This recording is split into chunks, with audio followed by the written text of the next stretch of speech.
재벌 회장이 보여주기식 봉사로 무료급식소에 섰다. 국을 퍼주며 카메라를 향해 웃는다. 그때 줄 맨 끝에 초라한 여인이 눈에 들어온다. 국을 내미는 순간 손이 멈춘다. 설마. 여인이 고개를 든다. 전처였다. 국그릇이 바닥에 떨어진다. 이야기 시작하기 전에 잠깐만요. 구독과 좋아요로 조용히 응원해 주시면 다음 이야기를 이어가는데 큰 힘이 됩니다.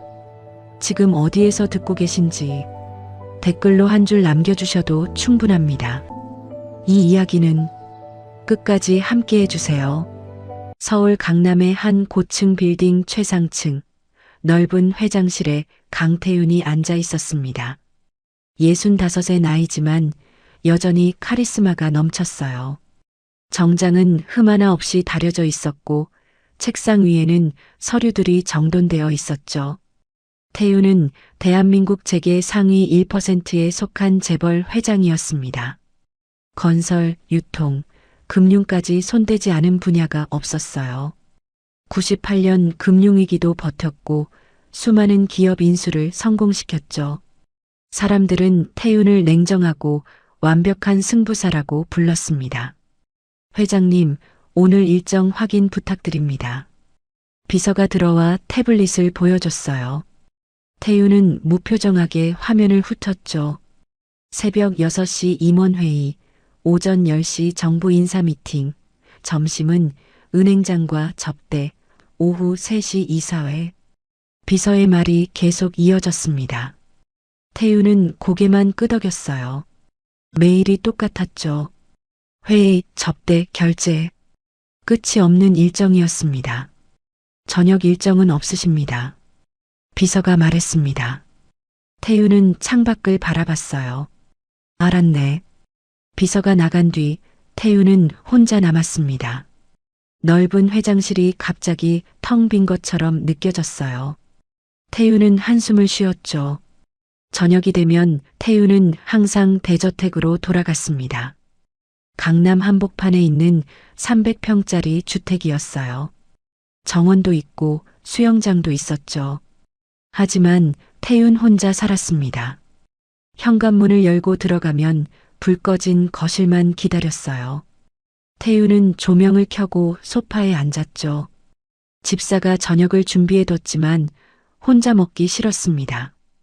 돈이 있으면 다 해결될 줄 알았지. 태윤은 중얼거렸습니다. 젊었을 때는 달랐어요. 돈만 있으면 행복할 거라고 믿었죠. 그래서 미친 듯이 일했습니다. 밤낮 없이 회사를 키웠어요. 하지만 지금 태윤에게 남은 건 돈뿐이었습니다. 친구도 없고 가족도 없었어요. 10년 전 이혼한 뒤로 태윤은 완전히 혼자였죠. 태윤은 서재로 가서 낡은 앨범을 꺼냈습니다. 먼지가 수북이 쌓여 있었어요. 앨범을 펼치니 젊은 시절 사진들이 나왔죠. 결혼식 사진, 신혼여행 사진, 행복하게 웃고 있는 태윤과 아내의 모습. 이선영. 태윤은 아내의 이름을 중얼거렸습니다. 10년 전 태윤은 선영과 이혼했어요. 이유는 복잡했죠. 선영의 가족이 계속 돈을 요구했습니다. 병든 시어머니, 사업 실패한 처남, 끝없는 빚. 태윤은 지쳤어요. 돈을 줘도 끝이 없었죠. 선영은 가족을 버릴 수 없다고 했습니다. 태윤은 결국 선택했어요. 이혼을 택했죠. 당신이 선택해요.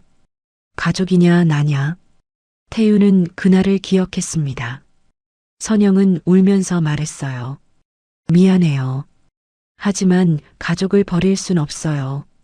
태윤은 다음날 이혼 서류를 내밀었습니다. 선영은 눈물을 흘리며 서명했어요. 태윤은 돌아서며 다짐했죠. 다시는 뒤돌아보지 않는다. 그날 이후 태윤은 정말 뒤돌아보지 않았습니다. 선영에게 연락하지 않았고 소식도 듣지 않았어요. 그저 일에만 매달렸죠. 10년이 지났습니다. 태윤은 더 부자가 되었어요. 회사는 더 커졌고 명예도 얻었죠. 하지만 행복하지 않았습니다. 밤마다 태우는 혼자 대저택을 걸어 다녔어요. 텅 빈 방들, 쓸쓸한 복도, 아무도 없는 식탁. 태우는 모든 걸 가졌지만 동시에 아무것도 없었죠. 이게 내가 원했던 건가? 태우는 자문했습니다. 하지만 대답은 없었어요. 태우는 그저 매일을 버텼습니다. 새벽 회의, 점심 접대, 저녁엔 혼자 남는 대저택. 똑같은 하루의 반복이었죠. 어느 날 아침 비서가 특별한 일정을 보고했습니다. 회장님, 이번 주 목요일에 재단 봉사 일정이 있습니다. 무료급식소 방문입니다. 태우는 귀찮다는 표정을 지었어요. 꼭 가야 하나? 비서가 조심스럽게 대답했습니다. 언론 홍보 차원에서 필요합니다. 사진 촬영만 하시고 나오시면 됩니다. 태우는 한숨을 쉬었습니다. 알았네. 시간 잡아두게. 태우는 이런 행사가 싫었어요. 가식적이라고 생각했죠. 하지만 회사 이미지를 위해서는 어쩔 수 없었습니다. 목요일이 되었습니다. 태우는 고급 승용차를 타고 무료급식소로 향했어요. 서울 외곽의 낡은 건물이었죠. 태우는 차에서 내려 주변을 둘러봤습니다. 초라한 풍경이었어요. 회장님, 이쪽입니다. 직원이 안내했습니다. 태우는 따라 들어갔어요. 급식소 안에는 많은 사람들이 줄을 서 있었죠. 노인들, 노숙자들, 힘겨운 삶을 사는 사람들. 태우는 앞치마를 두르고 국을 푸는 신용을 했습니다. 카메라 플래시가 터졌어요. 태우는 억지로 미소를 지었죠. 사진 촬영 끝났습니다. 직원이 말했습니다. 태우는 안도하며 앞치마를 벗으려 했어요. 하지만 급식소 담당자가 말했죠. 회장님, 조금만 더 도와주시면 안 될까요? 오늘 자원봉사자가 부족해서요. 태우는 내키지 않았지만 거절할 수 없었습니다. 다시 국을 푸기 시작했어요. 태우는 국자를 들고 기계적으로 국을 퍼 담았습니다. 빨리 끝내고 나가고 싶었어요. 사람들이 하나씩 지나갔죠. 태우는 그들의 얼굴을 보지 않았습니다. 그저 국그릇만 바라봤어요. 감사합니다. 고맙습니다. 사람들이 인사했지만 태우는 대답하지 않았습니다. 빨리 시간이 지나가기만 바랐죠. 10분쯤 지났을까요? 줄이 거의 끝나가고 있었어요. 태우는 시계를 보며 한숨을 쉬었습니다. 곧 끝날 거예요. 그때였습니다. 줄 끝에서 누군가 비틀거리며 다가왔어요. 태우는 무심코 고개를 들었죠. 한 여인이 서 있었습니다. 60대쯤 되어 보이는 여자였어요. 초라한 옷차림에 굽은 허리, 거칠고 굳은 손, 머리는 새하얗게 새었고 얼굴에는 깊은 주름이 패여 있었죠. 태우는 국을 떠서 그릇에 담으려 했습니다. 하지만 순간 손이 멈췄어요. 뭔가 이상했죠. 태우는 여인을 다시 봤습니다. 설마. 태윤의 입에서 작은 소리가 새어나왔어요. 심장이 빠르게 뛰기 시작했죠. 손이 떨렸습니다. 여인은 고개를 들었어요. 태윤과 눈이 마주쳤죠. 하지만 여인은 태윤을 알아보지 못하는 것 같았습니다. 그저 국을 기다리고 있을 뿐이었어요. 태윤은 얼어붙었습니다. 이럴 수가 없었어요. 분명히 이선영이었습니다. 태윤의 전처, 10년 전에 헤어진 그 여자. 회장님? 옆에서 직원이 불렀습니다. 태윤은 정신을 차리지 못했어요. 손에서 국자가 떨어졌죠. 국이 바닥에 쏟아졌습니다. 회장님, 괜찮으십니까? 직원이 다급하게 물었습니다. 주변 사람들이 쳐다봤어요. 하지만 태윤의 귀에는 아무 소리도 들리지 않았습니다. 태윤은 선영만 바라봤어요. 선영은 당황한 표정으로 한 걸음 물러섰죠. 그리고 조용히 돌아서서 자리를 떠났습니다. 선영. 태윤이 작게 불렀지만 선영은 듣지 못했어요. 선영은 급식소 문을 나가 사라졌죠. 회장님, 정말 괜찮으십니까? 얼굴이 창백하신데요. 직원이 걱정스럽게 물었습니다. 태우는 겨우 정신을 차렸어요. 아니, 괜찮네. 그냥 어지러웠어. 태우는 앞치마를 벗었습니다. 오늘은 이만 가봐야겠네. 태우는 급히 급식소를 나왔어요. 차에 올라 운전기사에게 말했죠. 잠깐 기다리게. 태우는 차 안에서 심호흡을 했습니다. 손이 계속 떨렸어요. 방금 본 게 정말 선영이었을까요? 아니면 착각일까요? 하지만 태우는 확신했습니다. 분명 선영이었어요. 얼굴은 늙었지만 눈빛은 그대로였죠. 태우는 10년이 지나도 그 눈을 잊을 수 없었습니다. 아직 살아 있었어. 아니, 이렇게까지. 태우는 중얼거렸습니다. 선영의 모습이 머릿속에서 떠나지 않았어요. 초라한 옷, 굽은 허리, 거친 손.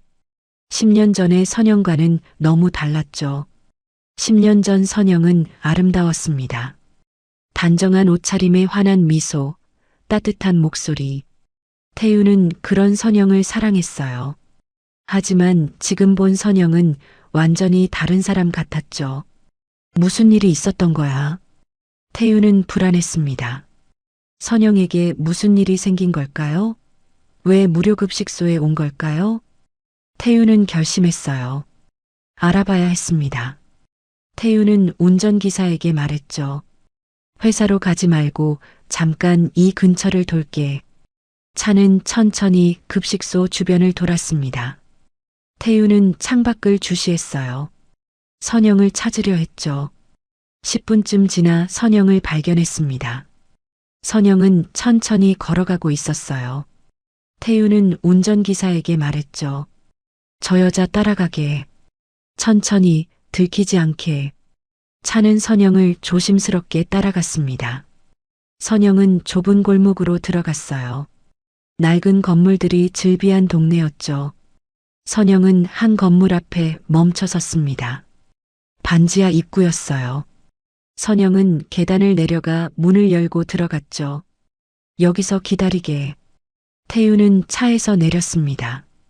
그리고 조심스럽게 건물에 다가갔어요. 반지하 창문으로 안을 들여다봤죠. 작고 어두운 방이었습니다. 곰팡이가 핀 벽, 낡은 가구, 찬바람이 들어오는 창문. 선영은 방 한 구석에 앉아 있었어요. 태우는 가슴이 찢어지는 것 같았습니다. 선영이 이런 곳에서 살고 있다니. 태윤의 대저택과는 너무나 대조적이었죠. 도대체 무슨 일이? 태윤은 중얼거렸습니다. 그때 누군가 뒤에서 말했어요. 그분이요? 태윤은 깜짝 놀라 돌아봤습니다. 중년 여자가 서 있었어요. 이웃인 것 같았죠. 저분 알아요? 여자가 물었습니다. 태윤은 당황하며 대답했어요. 아, 네. 조금. 여자가 한숨을 쉬었습니다. 안 됐어요, 정말. 전 남편 때문에 다 잃었대요. 태윤의 가슴이 철렁했습니다. 무슨 말씀이죠? 여자가 설명했습니다.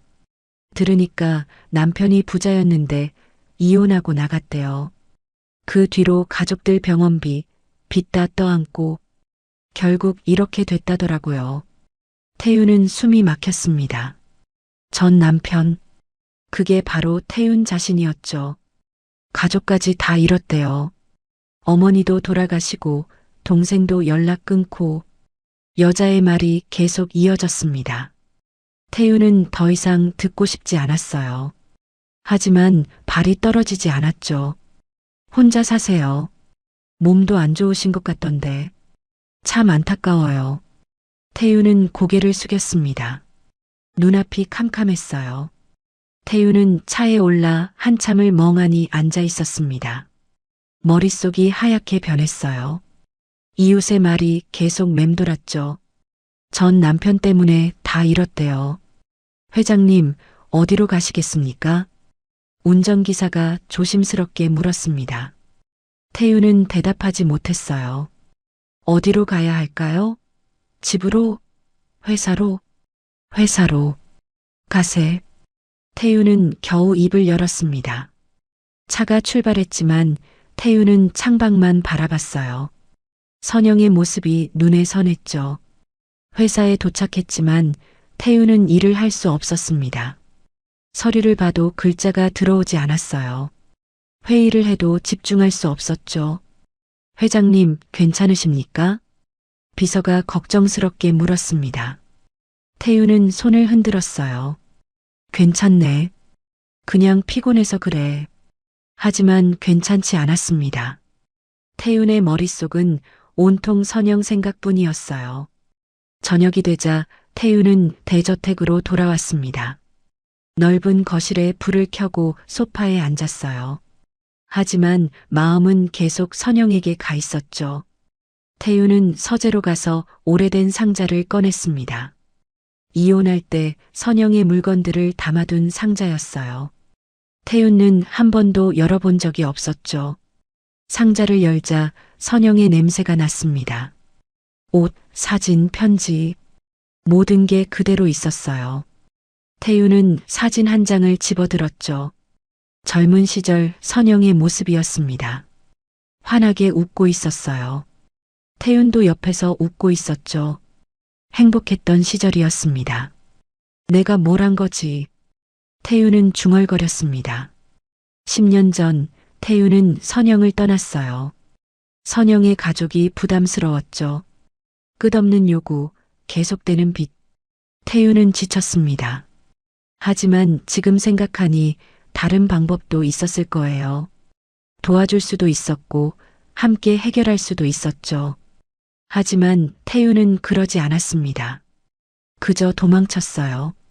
난 떠났을 뿐인데. 아니, 도망친 거였나?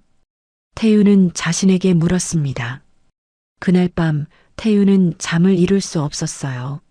선영의 얼굴이 계속 떠올랐죠. 다음 날 아침 태윤은 비서에게 지시했습니다. 이선영이란 사람 알아봐. 63, 10년 전에 나와 이혼했어. 비서는 놀란 표정을 지었지만 곧 고개를 끄덕였어요. 알겠습니다, 회장님. 이틀 뒤 비서가 보고서를 가져왔습니다. 태윤은 떨리는 손으로 보고서를 펼쳤어요. 이선영, 63세. 현재 무직. 서울 외곽 반지하 거주. 기초생활수급자. 태윤은 보고서를 읽으며 가슴이 아팠습니다. 계속 읽어 내려갔어요. 이혼 후 어머니 병원비와 동생 빚상환으로 재산 탕진. 5년 전 어머니 사망. 3년 전 동생과 연락 두절. 현재 혼자 거주. 태윤의 손이 떨렸습니다. 선영은 혼자였어요. 가족도 잃고 돈도 잃고 모든 걸 잃었죠. 건강 상태는? 태윤이 물었습니다. 비서가 조심스럽게 대답했어요. 자세한 건 알 수 없지만 병원 기록을 보니 만성 질환이 있는 것 같습니다. 태윤은 보고서를 내려놓고 창밖을 바라봤습니다. 선영은 아프기까지 한 거예요. 그날 밤 태윤은 다시 선영의 집 앞에 갔습니다. 차 안에서 반지하 창문을 바라봤어요. 불이 켜져 있었죠. 선영은 방 안에서 뭔가를 하고 있었습니다. 태윤은 차에서 내려 조심스럽게 다가갔어요. 창문 가까이 가서 안을 들여다봤죠. 선영은 작은 식탁에서 라면을 먹고 있었습니다. 혼자서 조용히. 태윤은 가슴이 미어지는 것 같았어요. 태윤은 문을 두드리고 싶었습니다. 들어가서 사과하고 싶었어요. 하지만 용기가 나지 않았죠. 태윤은 그저 멀리서 지켜볼 뿐이었습니다. 1시간쯤 지나 선영이 불을 껐습니다. 태윤은 차로 돌아왔어요. 집으로 가는 길 태윤은 눈물을 흘렸죠. 다음 날부터 태윤은 매일 선영의 집 앞에 갔습니다. 차 안에서 선영을 지켜봤어요. 선영의 하루를 알고 싶었죠. 선영은 매일 아침 일찍 일어났습니다. 무료급식소로 갔어요. 점심을 먹고 돌아와서는 집에만 있었죠. 태유는 선영의 외로운 모습을 보며 괴로워했습니다. 자신 때문이라는 걸 알았어요. 일주일이 지났습니다. 태유는 더 이상 참을 수 없었어요. 선영에게 연락하기로 했죠. 태유는 오래된 휴대폰을 꺼냈습니다. 10년 전에 쓰던 휴대폰이었어요. 선영의 전화번호가 아직 남아 있었죠. 태유는 떨리는 손으로 전화번호를 눌렀습니다. 하지만 통화 버튼은 누르지 못했어요. 뭐라고 말해야 할까요? 미안하다고? 용서해달라고? 태유는 결국 전화를 끊었습니다. 용기가 나지 않았어요. 그날 밤 태유는 대저택에 혼자 앉아 있었습니다. 넓은 거실, 비싼 가구, 호화로운 장식. 하지만 텅 비어 있었죠. 태유는 선영의 반지하 방을 떠올렸습니다. 좁고 춥고 어두운 곳. 하지만 선영은 거기서 살고 있었어요. 내가 잘못한 거야. 태유는 처음으로 인정했습니다. 선영을 버린 게 잘못이었다고. 도망친 게 비겁했다고. 태유는 휴대폰을 다시 꺼냈습니다. 선영의 번호를 눌렀어요. 이번에는 통화 버튼을 눌렀죠. 신호음이 울렸습니다. 한 번, 두 번, 세 번. 태윤의 심장이 빠르게 뛰었어요. 하지만 전화는 받지 않았습니다. 계속 신호음만 울렸죠. 태윤은 전화를 끊었어요. 역시 안 되는구나. 태윤은 한숨을 쉬었습니다. 10년이라는 시간이 너무 컸어요. 이제 와서 연락한다고 달라질 게 없었죠. 하지만 태윤은 포기할 수 없었습니다. 어떻게든 선영을 만나야 했어요. 사과해야 했죠.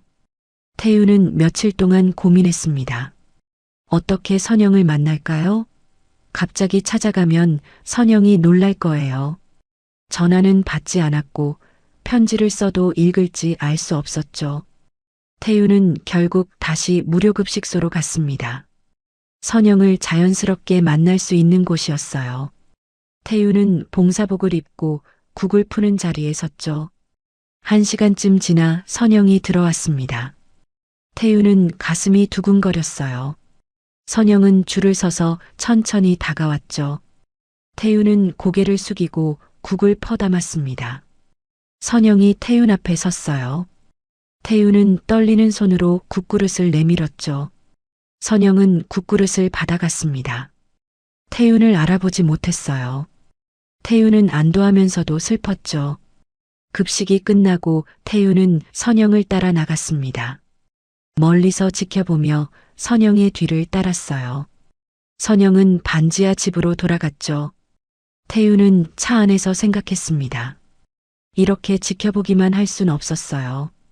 뭔가 해야 했죠. 태윤은 비서를 불렀습니다. 선영 씨에 대해 더 알아봐. 건강 상태, 병원 기록, 모든 것. 비서가 고개를 끄덕였어요. 며칠 뒤 비서가 두꺼운 파일을 가져왔습니다. 회장님, 이선영 씨의 의료 기록입니다. 태윤은 파일을 펼쳤어요. 그리고 얼어붙었죠. 만성 신부전. 10년 전 초기 진단. 현재 말기 진행 중. 태윤은 숨이 막혔습니다. 신부전이라고요? 10년 전부터요? 이게 무슨 소리야? 태윤이 떨리는 목소리로 물었습니다. 비서가 조심스럽게 설명했어요. 10년 전 진단을 받았는데 치료를 제대로 받지 못한 것 같습니다. 돈이 없어서. 태윤은 파일을 더 넘겼습니다. 그리고 충격적인 기록을 발견했어요. 이혼 당시 환자는 병을 숨긴 채 이혼 서류에 서명. 이후 남편에게 부담 주기 싫어서. 태윤은 파일을 떨어뜨렸습니다. 손이 너무 떨려서 잡을 수 없었어요. 선영이 알고 있었어? 태윤은 중얼거렸습니다. 선영은 이혼할 때 이미 병을 알고 있었던 거예요. 하지만 태윤에게 말하지 않았죠. 태윤은 10년 전을 떠올렸습니다. 이혼 서류에 서명하던 선영의 모습, 눈물을 흘리던 얼굴. 그때 선영은 병을 숨기고 있었던 거예요. 당신 발목 잡기 싫었어요. 태윤은 그 말이 들리는 것 같았습니다. 선영은 태윤을 위해 혼자 모든 걸 짊어진 거예요. 태윤은 주저앉았습니다. 가슴이 찢어지는 것 같았어요. 내가 뭘 한 거야? 태윤은 얼굴을 손으로 감쌌습니다. 눈물이 쏟아졌어요. 태윤은 선영이 약해졌다고 생각했습니다. 가족 때문에 무너졌다고 여겼죠. 하지만 진실은 달랐어요. 선영은 병들어가면서도 가족을 돌봤습니다. 어머니 병원비를 냈고 동생 빚을 갚았어요. 자신의 치료비도 없으면서 말이죠. 약한 건 나였어. 태윤은 깨달았습니다. 진짜 약한 사람은 선영이 아니라 자신이었어요. 힘들 때 도망친 사람, 어려울 때 등을 돌린 사람. 태윤은 비서에게 물었습니다. 지금 선영 씨 상태는? 비서가 심각한 표정으로 대답했어요. 좋지 않습니다. 투석이 필요한데 돈이 없어서 치료를 못 받고 있습니다. 태윤은 벌떡 일어났습니다. 당장 최고의 병원에 연락해. 내 이름으로 모든 치료비를 내겠어. 비서가 난처한 표정을 지었어요. 하지만 회장님, 본인 동의 없이는. 태윤은 알고 있었습니다. 선영의 허락 없이는 아무것도 할 수 없다는 걸. 그럼 내가 직접 만나야겠군. 태윤은 결심했습니다. 더 이상 미룰 수 없었어요. 다음 날 태윤은 선영의 집으로 향했습니다. 차에서 내려 반지하 문 앞에 섰어요. 손이 떨렸지만 초인종을 눌렀죠. 한참 뒤 문이 열렸습니다. 선영이 나타났어요. 선영은 태윤을 보고 눈이 커졌죠. 당신. 선영은 태윤을 알아봤습니다. 10년이 지났지만 기억하고 있었어요. 무슨 일이에요? 선영의 목소리는 차갑습니다. 태윤은 말문이 막혔어요. 준비한 말이 모두 사라졌죠. 선영 나. 태윤은 더듬거렸습니다. 선영은 문을 닫으려 했어요. 돌아가세요. 할 말 없어요. 잠깐만. 태윤이 문을 붙잡았습니다. 알고 있어. 내가 아프다는 것. 선영의 얼굴이 굳어졌어요. 그게 당신이랑 무슨 상관이에요? 선영의 말이 태윤의 가슴을 찔렀습니다.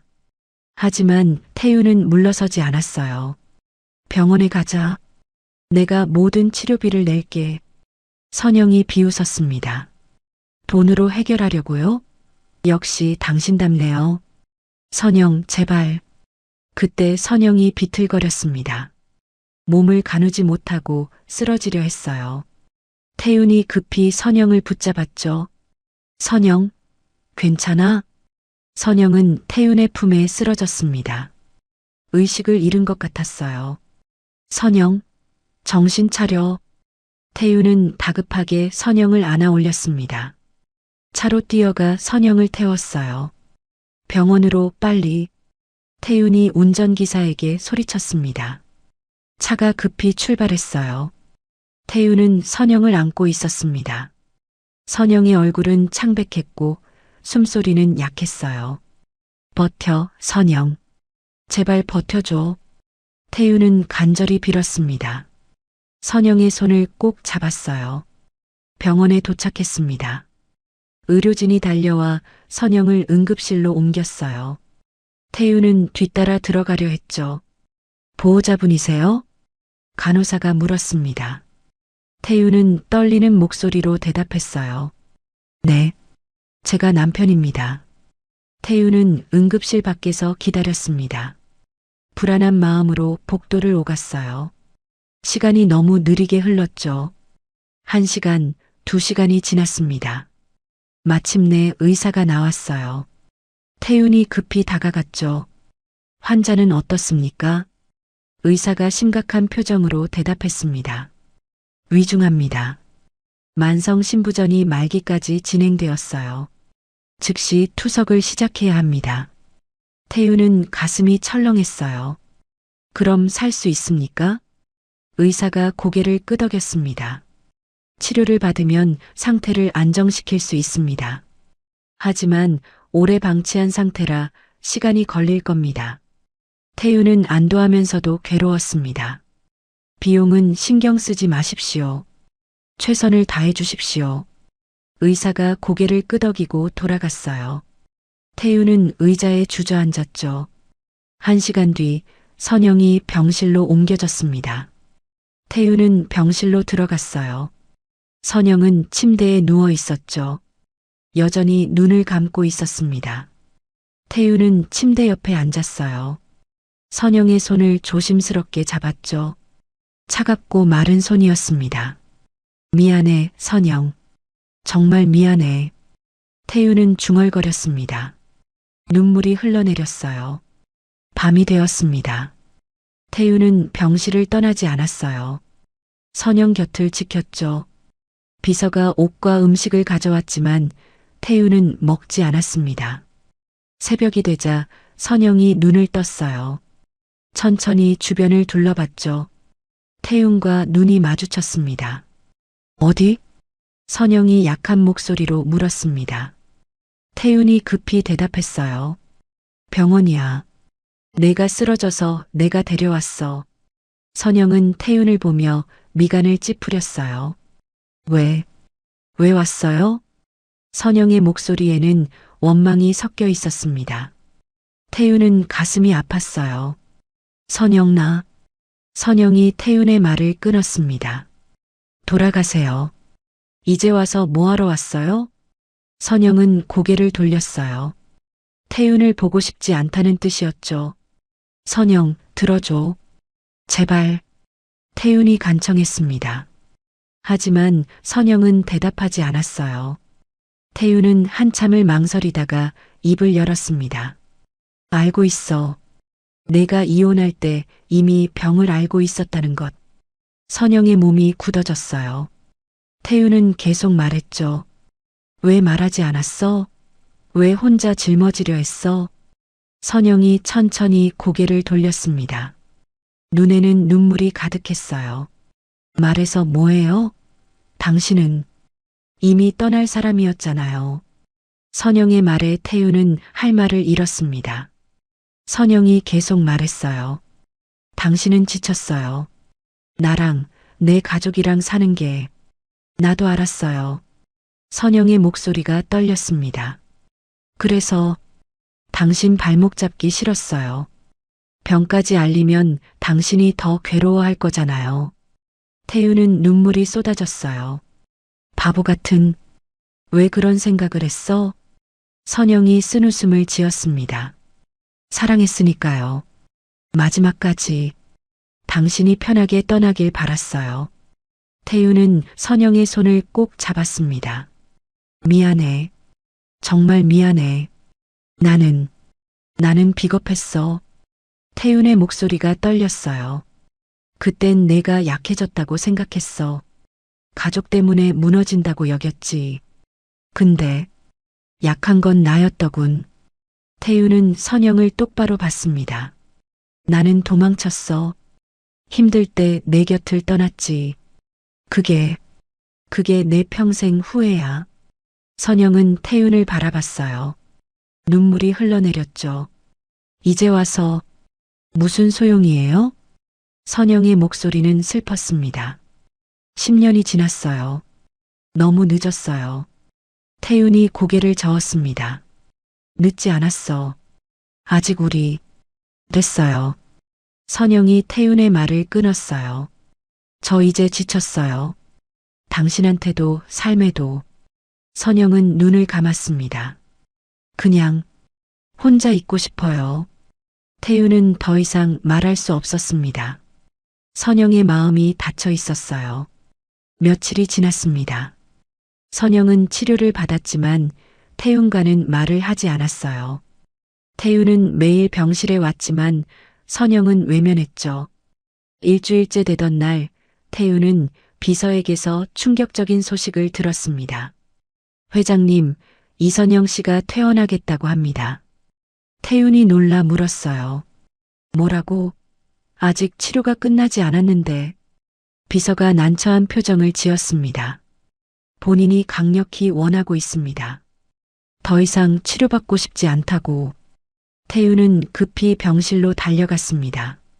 선영은 짐을 싸고 있었어요. 선영, 이게 무슨 짓이야? 태윤이 소리쳤습니다. 선영은 태윤을 보지도 않았어요. 제 일이에요. 상관하지 마세요. 선영이 차갑게 말했습니다. 태윤이 선영의 팔을 붙잡았어요. 안 돼. 지금 나가면 위험해. 선영이 팔을 뿌리쳤습니다. 제발 그만해요. 당신이 뭔데 제 인생에 간섭해요? 선영의 목소리에는 분노가 섞여 있었어요. 10년 동안 어디 있었어요? 제가 힘들 때, 아플 때, 외로울 때 당신은 어디 있었어요? 태유는 할 말이 없었습니다. 선영의 말이 모두 사실이었으니까요. 이제 와서 착한 사람 행세하지 마세요. 이제 지쳤어요. 선영은 가방을 들고 병실을 나갔습니다. 태유는 그 자리에 서서 멍하니 선영의 뒷모습을 봤어요. 태유는 주저앉았습니다. 모든 게 무너지는 것 같았어요. 태유는 병실 바닥에 주저앉아 한참을 있었습니다. 선영의 말이 계속 귓가에 맴돌았어요. 10년 동안 어디 있었어요? 태유는 대답할 수 없었죠. 도망쳐 있었으니까요. 태유는 일어나 병원을 나왔습니다. 차에 올라 집으로 향했어요. 하지만 대저택에 도착해도 들어갈 수 없었죠. 너무 텅 비어 보였습니다. 태유는 차 안에서 밤을 보냈어요. 아침이 되자 비서에게 전화했죠. 선영 씨가 어디 있는지 알아봐. 비서가 조사한 결과 선영은 다시 반지하 집으로 돌아갔습니다. 태유는 그곳으로 향했어요. 반지하 문 앞에 섰지만 노크하지 못했습니다. 선영이 문을 열어줄 리 없었죠. 태유는 차 안에서 선영의 집을 바라봤어요. 며칠이 지났습니다. 태유는 매일 선영의 집 앞에 왔어요. 하지만 다가가지는 못했죠. 그저 멀리서 지켜볼 뿐이었습니다. 태유는 회사에도 가지 않았어요. 일도 손에 잡히지 않았죠. 비서가 걱정스럽게 전화했지만 태유는 받지 않았습니다.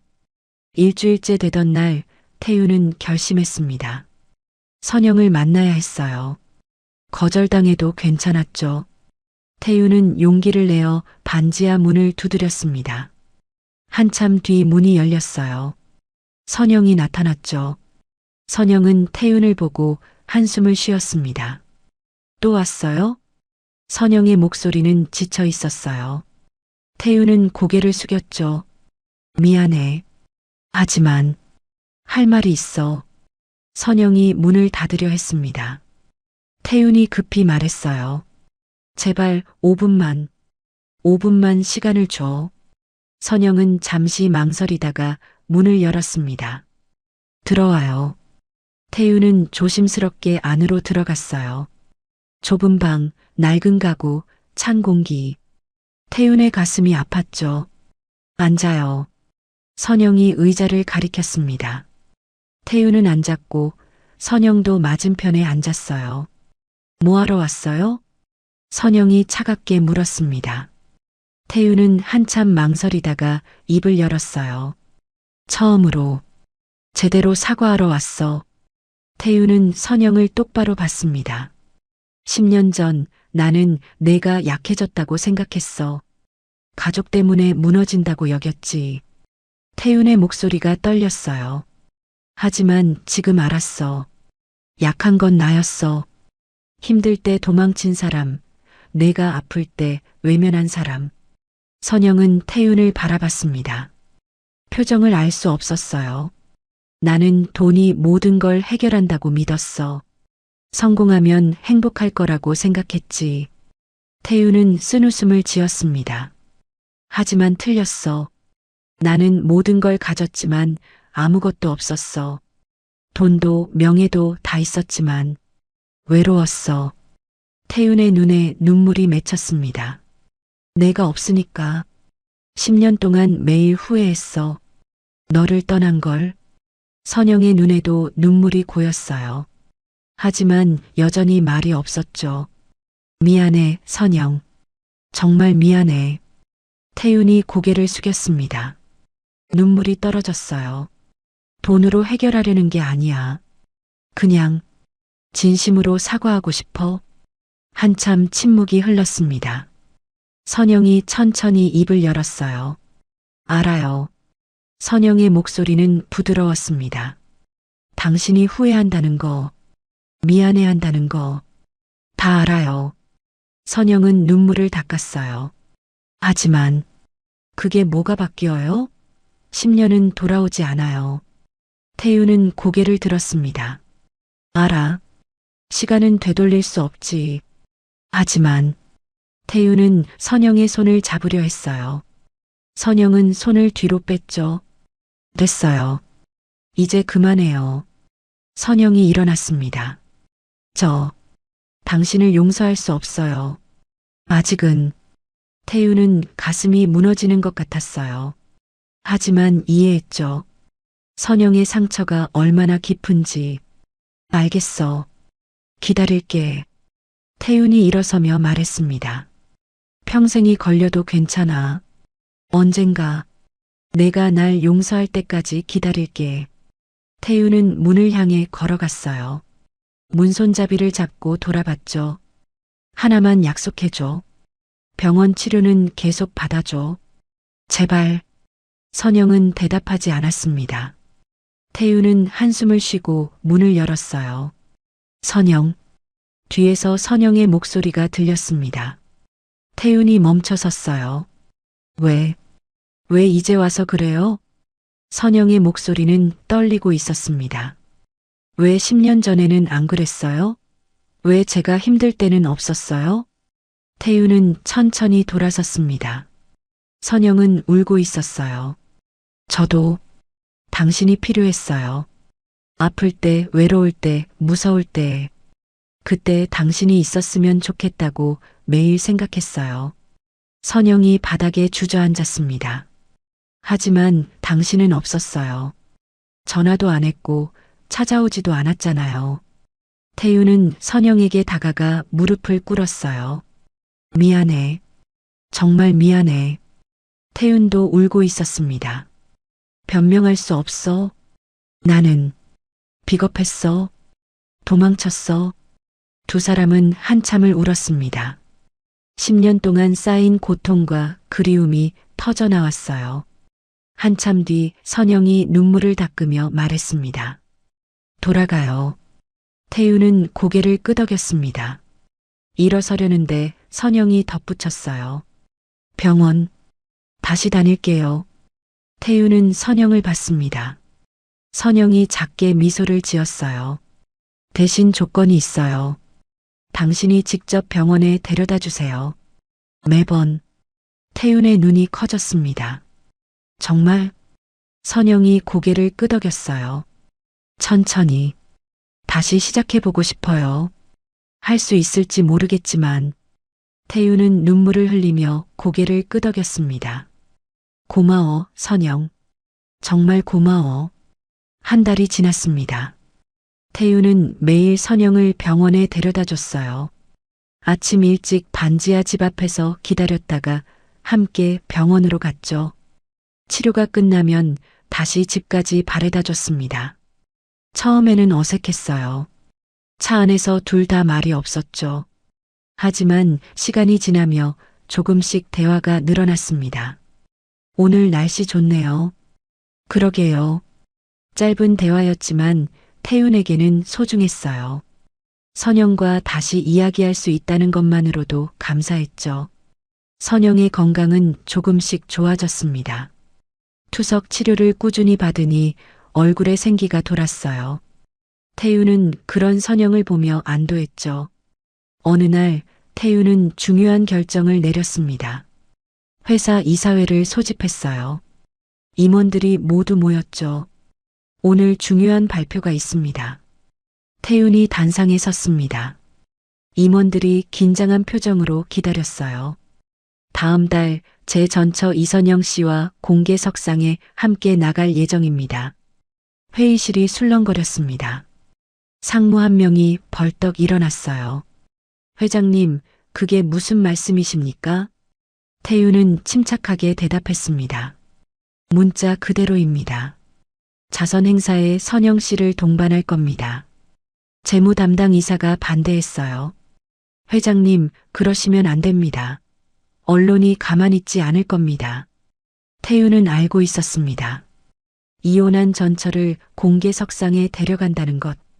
언론은 온갖 추측을 할 거예요. 상관없습니다. 태윤이 단호하게 말했습니다. 더 이상 선영을 숨기고 싶지 않습니다. 법무 담당 이사가 조심스럽게 물었어요. 회장님, 혹시 재혼을 생각하고 계십니까? 태윤은 잠시 침묵했습니다. 아직 모르겠습니다. 하지만 가능성은 열어두고 있습니다. 임원들은 서로 눈빛을 교환했어요.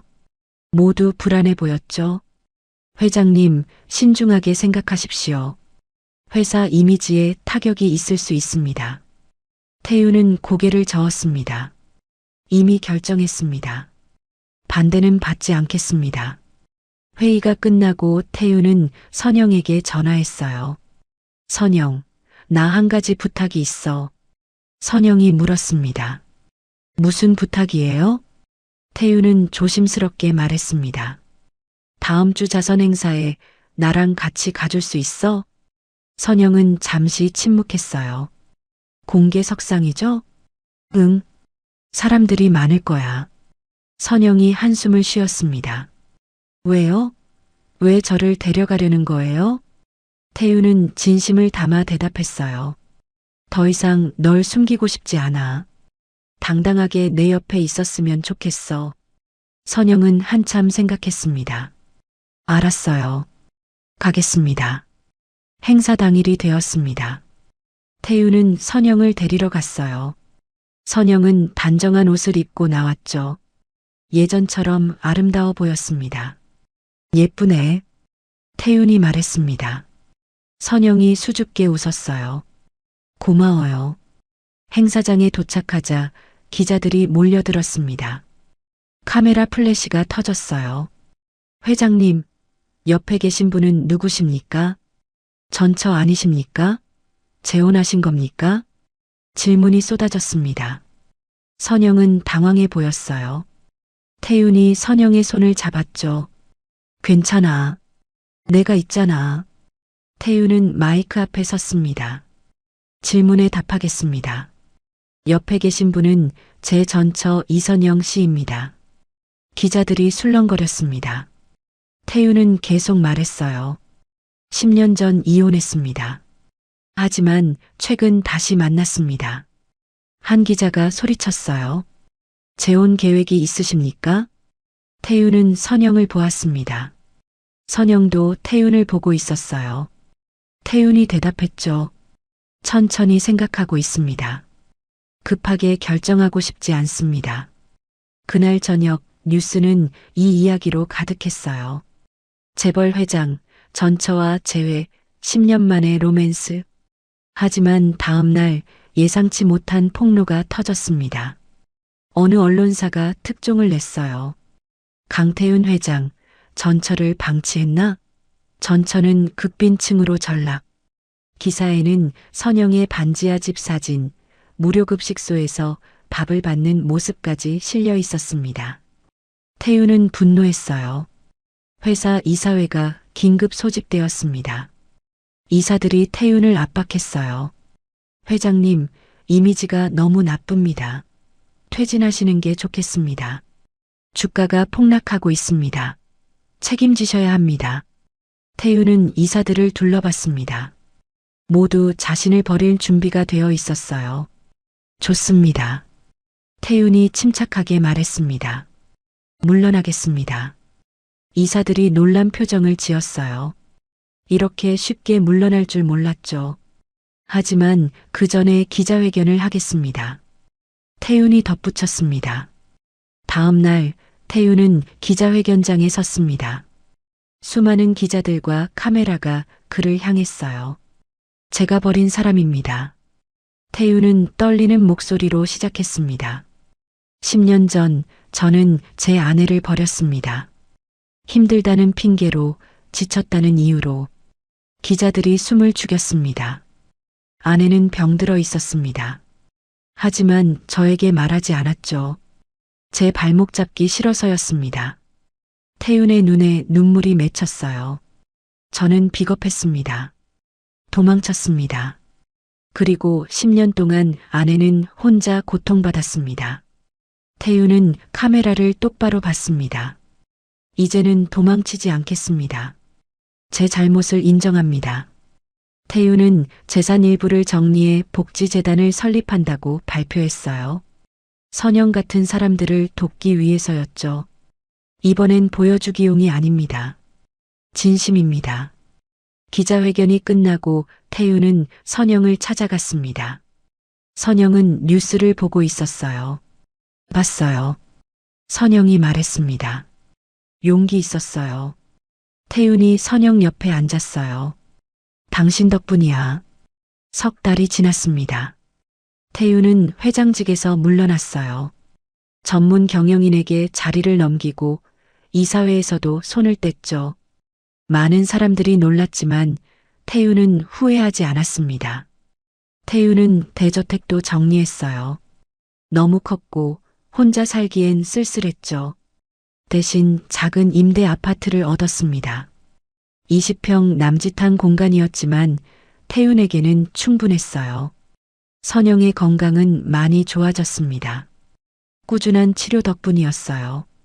얼굴에도 생기가 돌았고 걸음걸이도 안정되었죠. 어느 날 아침 태윤은 선영에게 전화했습니다. 선영, 오늘 내 새 집에 올래? 점심 해줄게. 선영이 웃으며 대답했어요. 당신이 요리를 해요? 믿을 수 없는데요. 태윤도 웃었습니다. 배우고 있어. 아직 서툴지만.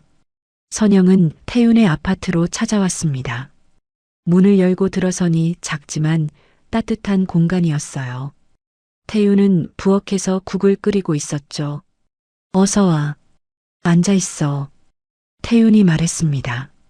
선영은 부엌으로 다가갔어요. 뭐 만드는데요? 태윤이 국냄비를 가리켰습니다. 된장국. 내가 좋아하던 거. 선영은 국냄비를 들여다봤어요. 그리고 웃음을 터뜨렸죠. 당신 국간이 너무 센데요? 태윤이 당황해서 국을 떠봤습니다. 정말 짰어요. 아, 미안. 아직 잘 못 맞추겠어. 선영이 국자를 받아들었어요. 내가 도와줄게요. 두 사람은 함께 부엌에 섰습니다. 선영이 간을 맞추고 태윤이 밥을 퍼담았어요. 오랜만에 함께하는 식사 준비였죠. 밥상을 차리고 마주 앉았습니다. 태윤이 국그릇을 선영에게 내밀었어요. 먹어봐. 이번엔 괜찮을 거야. 선영이 국을 한 숟가락 떠서 맛봤습니다. 그리고 고개를 끄덕였어요. 괜찮네요. 많이 늘었어요. 태윤이 환하게 웃었습니다. 두 사람은 조용히 밥을 먹었어요. 말은 많지 않았지만 편안했죠. 식사를 마치고 선영이 설거지를 하려 했습니다. 태윤이 말렸어요. 내가 할게. 앉아 있어. 선영은 거실 소파에 앉아 태윤을 바라봤어요. 태윤은 서툴게 설거지를 하고 있었죠. 접시를 떨어뜨릴 뻔하기도 했습니다. 선영은 웃음이 났어요. 예전의 태윤과는 너무 달랐죠. 예전에는 집안일을 한 번도 하지 않았습니다. 모두 집사에게 맡겼어요. 많이 변했네요. 선영이 말했습니다. 태윤이 돌아봤어요. 뭐가? 선영이 미소를 지었습니다. 당신, 예전 같으면 설거지는 꿈도 안 꿨을 텐데. 태윤도 웃었어요. 이번엔 천천히 배우려고. 혼자 사는 법도 요리하는 법도. 태윤은 설거지를 끝내고 선영 옆에 앉았습니다. 선영. 태윤이 선영을 불렀어요. 선영이 태윤을 봤죠. 나랑 다시 시작할 수 있을까?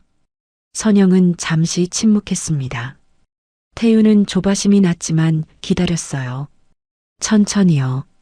선영이 대답했습니다. 아직 확신이 안 서요. 당신을 완전히 용서했는지도 모르겠고. 태유는 고개를 끄덕였어요. 알아. 급하게 하고 싶지 않아. 내가 준비될 때까지 기다릴게. 선영이 태윤의 손을 잡았습니다. 고마워요. 기다려줘서. 두 사람은 손을 잡고 앉아 있었어요. 창밖으로 햇살이 따뜻하게 비쳐 들어왔죠. 몇 주가 지났습니다. 태윤과 선영은 자주 만났어요. 함께 산책도 하고 영화도 봤죠. 천천히 조심스럽게 서로를 다시 알아가고 있었습니다. 어느 저녁 태윤은 선영을 위해 저녁을 준비했습니다. 이번에는 국도 제대로 끓이고 반찬도 여러 가지 준비했어요. 선영이 와서 밥상을 보고 놀랐습니다. 와, 정말 많이 늘었네요. 태윤이 자랑스럽게 웃었어요. 유튜브 보고 배웠어. 열심히 연습했지. 두 사람은 마주 앉아 밥을 먹었습니다. 국을 한 숟가락 뜬 선영이 말했어요. 맛있어요. 정말. 태윤은 기뻤습니다. 선영을 위해 뭔가 할 수 있다는 게 행복했어요. 선영, 나 이제 알았어. 태윤이 말했습니다. 10년 만에 깨달은 거지.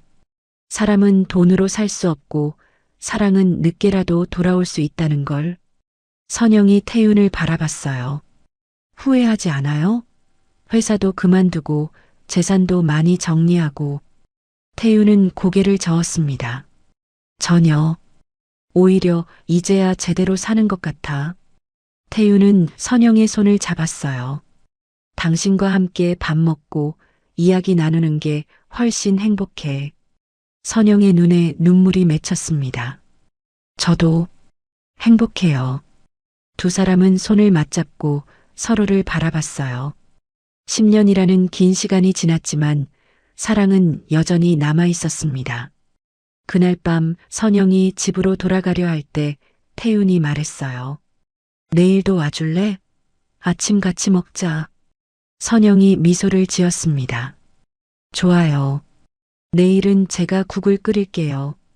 태윤이 환하게 웃었어요. 그래. 내일 또 보자. 선영이 떠나고 태윤은 혼자 남았습니다. 작은 아파트였지만 외롭지 않았어요. 내일 다시 선영을 볼 수 있다는 기대감이 있었죠. 태윤은 창밖을 바라보며 생각했습니다. 10년 동안 헤맸지만 결국 돌아왔다고. 선영에게로, 진짜 행복에게로. 늦었지만 다시 시작할 수 있어. 태윤은 중얼거렸습니다. 그리고 미소를 지었어요. 다음 날 아침 선영이 찾아왔습니다. 장바구니를 들고 있었어요. 재료 사왔어요. 오늘은 제대로 된 국 끓여줄게요. 두 사람은 함께 부엌에 섰습니다. 선영이 국을 끓이고 태윤이 옆에서 도왔어요. 따뜻한 국 냄새가 집안에 퍼졌죠. 그들은 같은 그릇에 국을 담아 나눠 먹었습니다. 따뜻하고 맛있는 국이었어요. 늦었지만 다시 시작된 삶이었습니다. 귀한 시간 내어 이 영상을 함께 해주셔서 진심으로 감사합니다. 여러분의 한 번 시청, 한 줄 댓글이 저에게 큰 힘이 됩니다. 앞으로도 마음을 어루만지는 이야기로 보답드리겠습니다. 항상 건강하시고 따뜻한 하루 보내세요. 실종 30년. 재벌 회장 집에 보일러 수리하러 간 날. 벽에 걸린 사진 하나가 내 인생을 멈춰 세웠다. 이야기 시작하기 전에 잠깐만요. 구독과 좋아요로 조용히 응원해 주시면 다음 이야기를 이어가는데 큰 힘이 됩니다.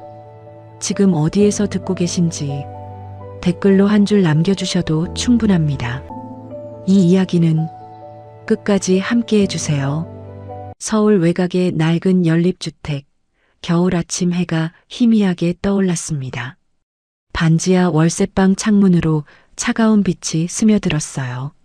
최성우는 좁은 방 안에서 눈을 떴죠. 57의 나이답지 않게 몸은 단단했지만 얼굴에는 세월의 무게가 깊이 새겨져 있었습니다. 성우는 일어나 낡은 옷장을 열었어요. 작업복이 몇 벌 걸려 있었죠. 보일러 수리 기사로 일한 지 30년이 넘었습니다. 성우는 작업복을 입으며 거울을 봤어요. 주름진 얼굴, 피곤한 눈빛. 성우는 한숨을 쉬었죠. 오늘도 똑같은 하루구나.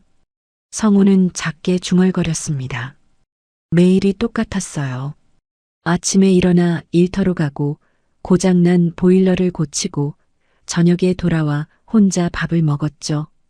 주말도 명절도 다를 게 없었습니다. 성우에게는 가족이 없었어요. 어릴 적 기억도 거의 없었죠. 초등학교 저학년 무렵 부모 손을 놓친 뒤의 기억은 텅 비어 있었습니다. 성우가 기억하는 건 고아원이었어요. 차가운 방, 낯선 아이들, 매일 밤 울먹이던 자신의 모습. 고아원을 나온 뒤에는 위탁 가정을 전전했습니다. 하지만 어디에서도 오래 머물지 못했어요. 성우는 16세 공장에 취직했죠. 그리고 기술을 배웠습니다. 보일러, 배관, 전기.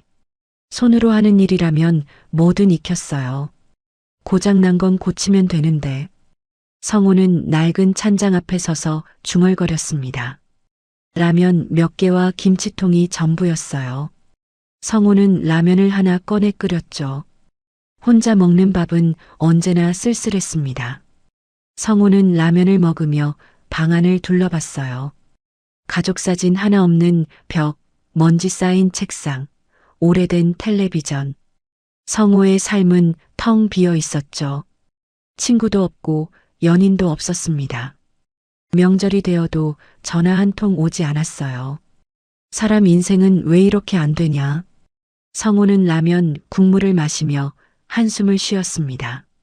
보일러는 고칠 수 있었어요. 아무리 고장 나도 부품을 갈고 청소하고 조정하면 다시 돌아갔죠. 하지만 사람 인생은 그렇게 쉽게 고쳐지지 않았습니다.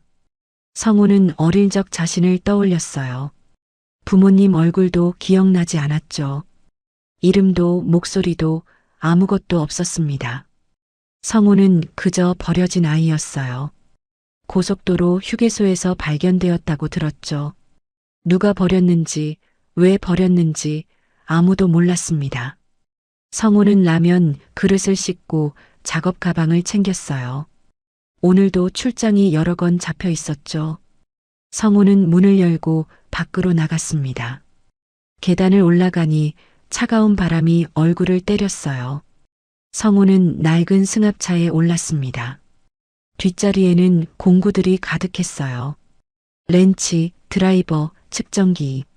성우의 모든 것이었죠.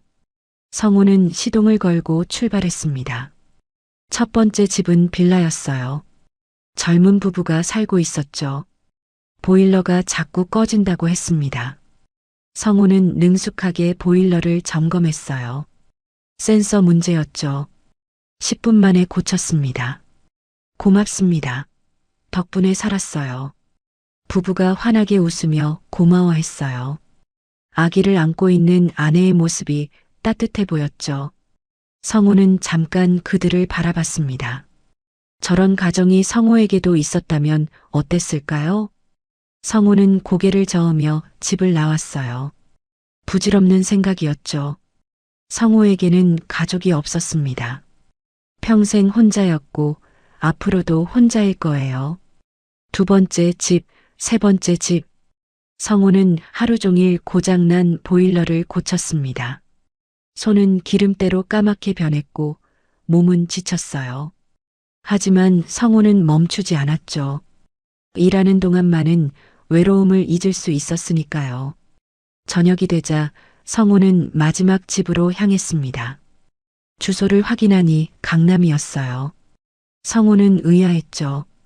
강남에서 성우 같은 소규모 기사를 부를 일은 거의 없었거든요. 뭐, 일이면 가야지. 성우는 중얼거리며 강남으로 차를 몰았습니다. 해가 지고 있었어요. 성우는 창밖을 보며 생각했죠. 오늘도 똑같은 하루였습니다. 고장난 집을 고치고 고장난 자신은 외면하는 반복이었어요. 성호는 알았습니다. 자신의 인생도 고장 나 있다는 걸. 하지만 어떻게 고쳐야 할지 몰랐어요. 부품을 갈 수도 없고 청소할 수도 없었죠. 성호는 그저 이렇게 살아가는 수밖에 없었습니다. 강남에 도착했어요. 높은 빌딩들 사이로 성호의 낡은 승합차가 지나갔습니다. 성호는 주소를 찾아 골목으로 접어들었죠. 그리고 큰 대문 앞에 멈춰 섰어요. 여기가 맞나? 성호는 주소를 다시 확인했습니다. 맞았어요. 성호는 차에서 내려 대문을 바라봤죠. 거대한 저택이었습니다. 성호는 한 번도 이런 집에 와본 적이 없었어요. 성호는 인터폰을 눌렀습니다. 잠시 뒤 여성의 목소리가 들렸어요. 누구십니까? 성호가 대답했습니다. 보일러 수리 나왔습니다. 문이 천천히 열렸어요. 성호는 공구 가방을 들고 안으로 들어갔습니다. 넓은 정원이 펼쳐졌죠. 잘 다듬어진 나무들, 분수대, 석등. 성호는 이런 곳을 처음 봤어요. 현관에 도착하자 중년의 여성이 나왔습니다. 회장님께서 기다리고 계십니다. 이쪽으로 오세요. 성호는 따라 들어갔습니다. 높은 천장, 샹들리에, 대리석 바닥.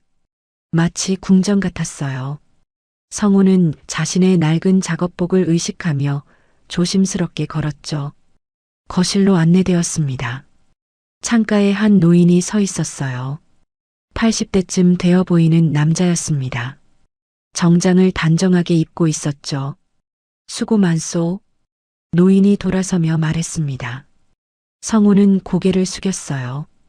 보일러 수리 나온 최성호입니다. 노인은 성호를 잠시 바라봤습니다. 나는 강윤석이요. 보일러가 자주 말썽이라 불렀소. 성호는 강윤석이라는 이름이 낯익었어요. 대기업 회장이라는 걸 어렴풋이 알고 있었죠. 하지만 성호 같은 사람과는 다른 세상 사람이었습니다. 지금 바로 작업하겠습니다. 성호가 말했습니다.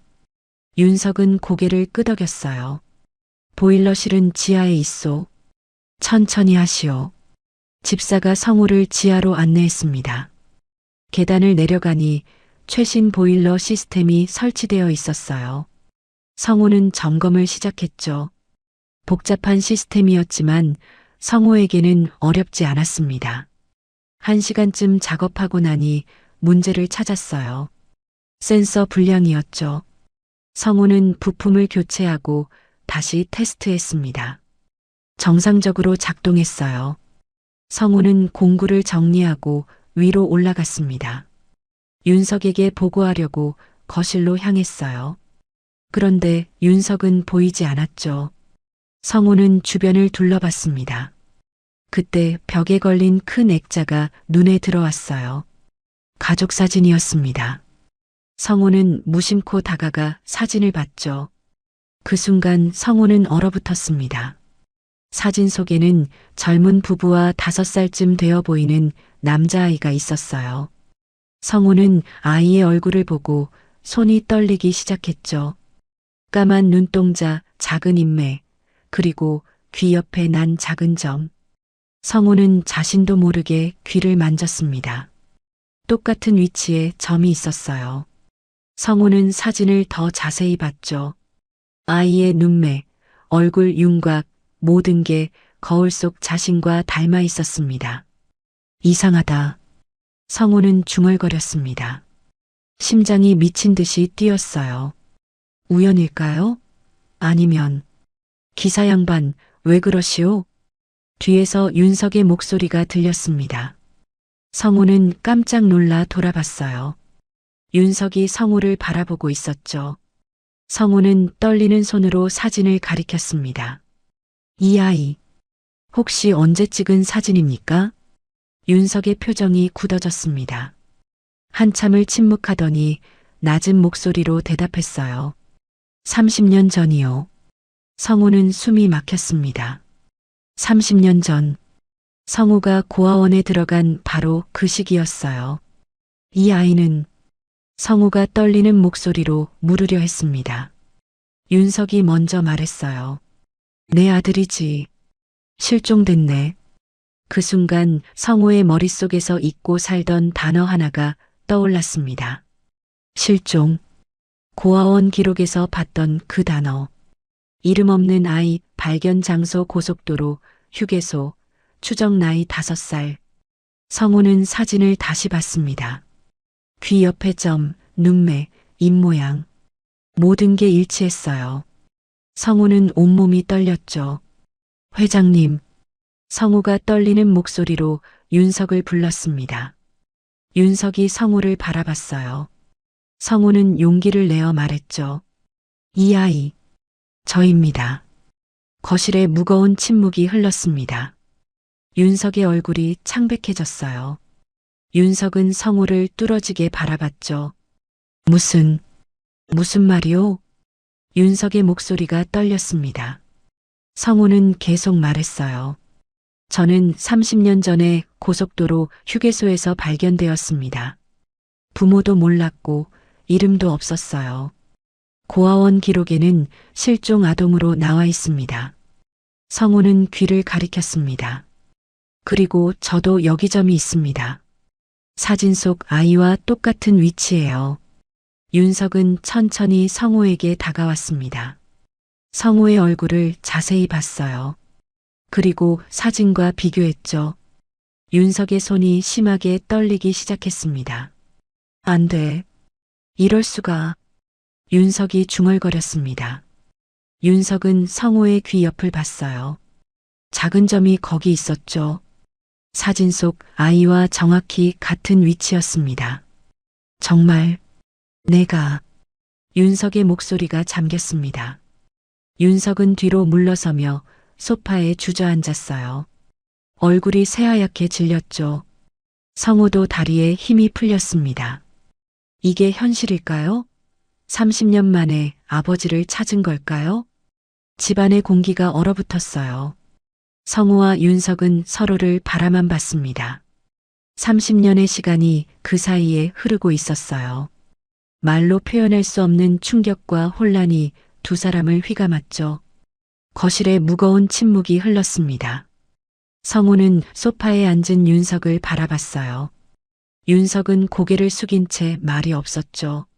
손은 계속 떨리고 있었습니다. 회장님. 성우가 조심스럽게 불렀습니다. 윤석은 천천히 고개를 들었어요. 눈빛이 흔들리고 있었죠. 자네가 정말 내 아들이란 말인가? 윤석의 목소리는 떨렸습니다. 성우는 어떻게 대답해야 할지 몰랐어요. 성우 자신도 믿기지 않았거든요. 저도 확신할 수 없습니다. 하지만 너무 많은 게 일치합니다. 성우가 조심스럽게 말했습니다. 윤석은 다시 사진을 바라봤어요. 그리고 성우를 봤죠. 비교하듯 오갔습니다. 기다려보게. 윤석이 일어나 서재로 향했습니다. 성우는 거실에 혼자 남았어요. 가슴이 두근거렸죠. 이게 꿈은 아닐까요? 30년 동안 찾지 못한 부모를 이렇게 우연히 만날 수 있을까요?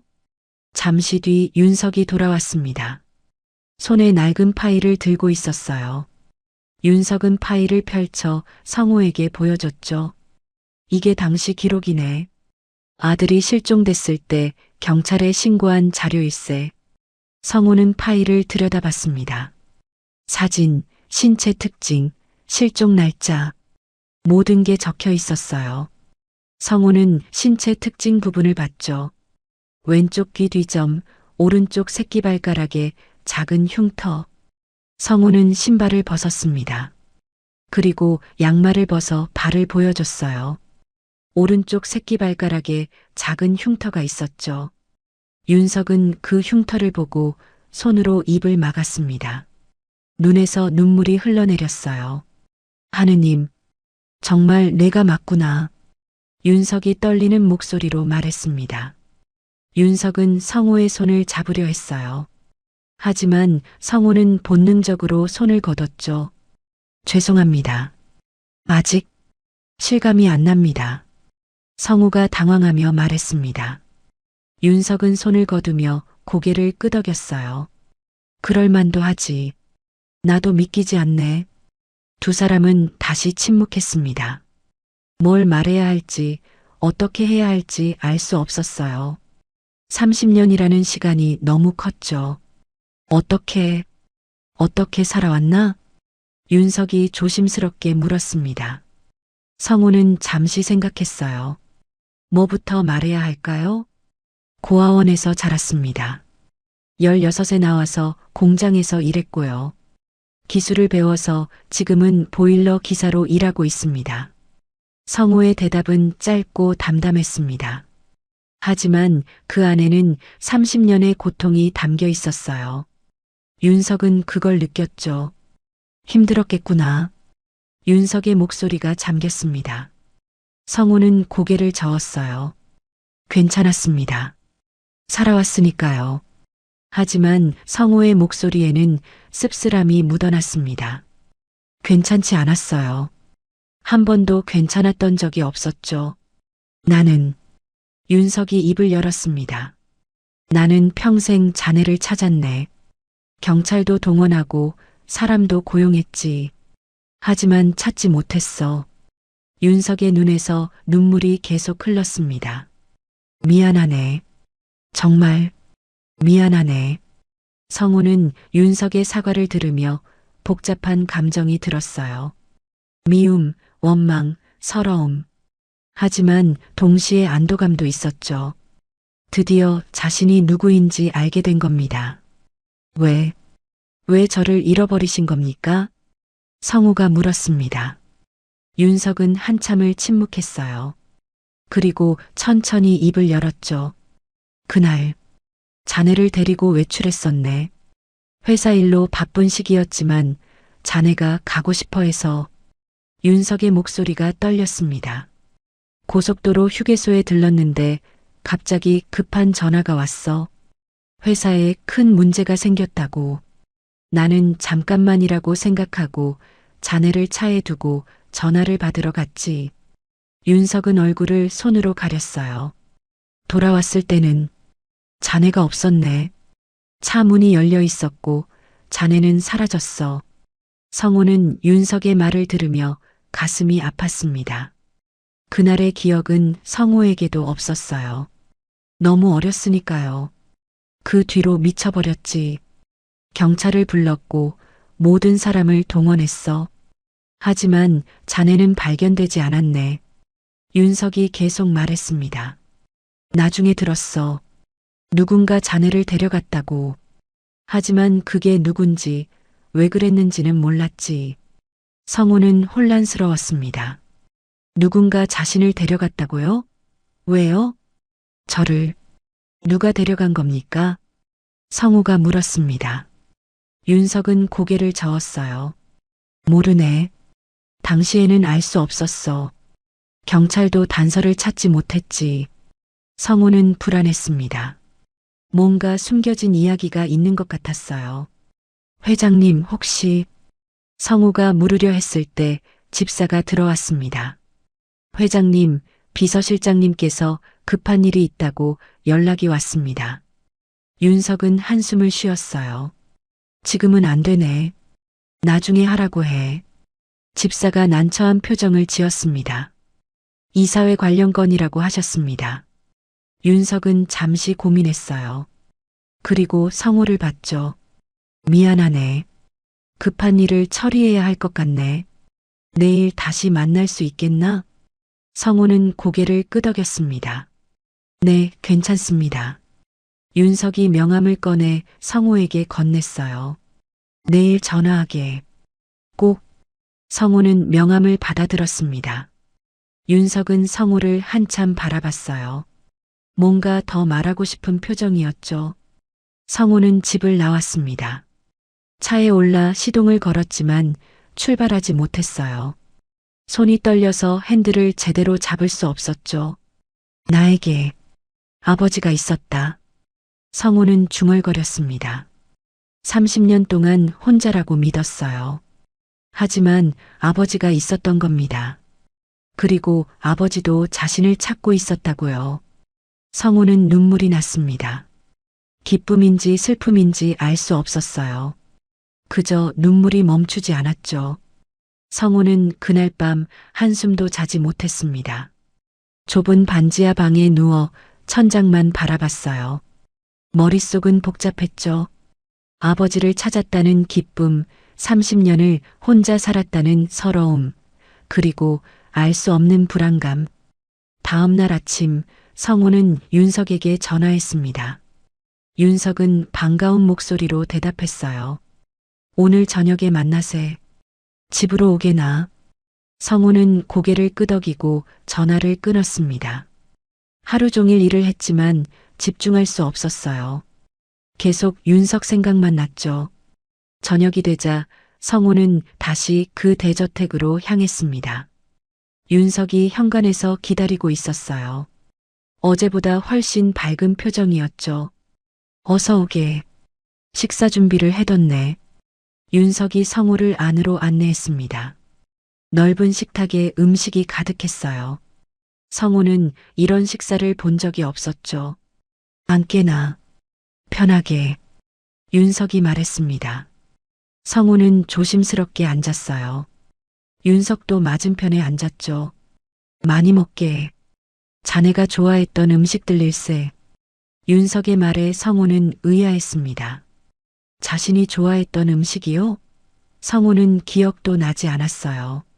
식사를 하는 동안 윤석은 계속 성우를 바라봤습니다. 눈빛에는 그리움과 미안함이 가득했어요. 성우는 불편했지만 참았죠. 성우. 윤석이 성우의 이름을 불렀습니다. 성우는 고개를 들었어요. 본명을 알고 싶은가? 실종되기 전 자네 이름 말일세. 성우는 숨이 멎었습니다. 자신의 진짜 이름. 평생 궁금했던 것이었어요. 강민호. 그게 자네 이름이었네. 윤석의 말에 성우는 가슴이 뛰었습니다. 강민호. 낯선 이름이었지만 왠지 익숙하게 느껴졌어요. 강민호. 성우는 그 이름을 중얼거렸습니다. 윤석이 미소를 지었어요. 좋은 이름이지? 하지만 성우는 복잡한 표정이었습니다. 저는 최성우로 30년을 살았습니다. 이제 와서 강민호라고 하니 실감이 안 나네요. 윤석의 미소가 사라졌습니다. 윤석은 성우의 말을 이해했어요. 그럴 수밖에 없겠지. 미안하네. 식사를 마치고 두 사람은 거실로 갔습니다. 윤석은 성우에게 이야기를 들려줬어요. 성우가 어렸을 때의 추억들, 좋아했던 장난감, 자주 갔던 공원. 성우는 하나도 기억나지 않았지만 윤석의 이야기를 조용히 들었죠. 자네는 참 밝은 아이였어. 늘 웃고 뛰어다녔지. 윤석의 목소리는 따뜻했습니다. 하지만 곧 어두워졌어요. 그런데 그날 이후로 모든 게 멈췄네. 성우는 윤석의 고통을 느낄 수 있었습니다. 하지만 성우 자신도 고통스러웠어요. 30년을 혼자 살았던 시간들이 머릿속을 스쳤죠. 회장님, 성우가 조심스럽게 불렀습니다.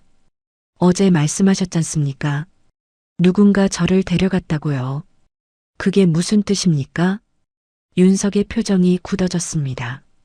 한참을 침묵하더니 입을 열었어요. 당신 아는 정치적으로 어려운 시기였네. 기업 분쟁도 있었고 적들도 많았지.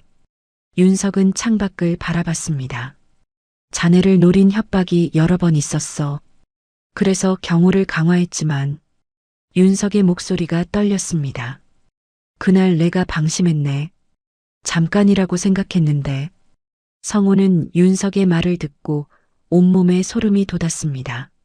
자신이 의도적으로 납치당한 거였나요?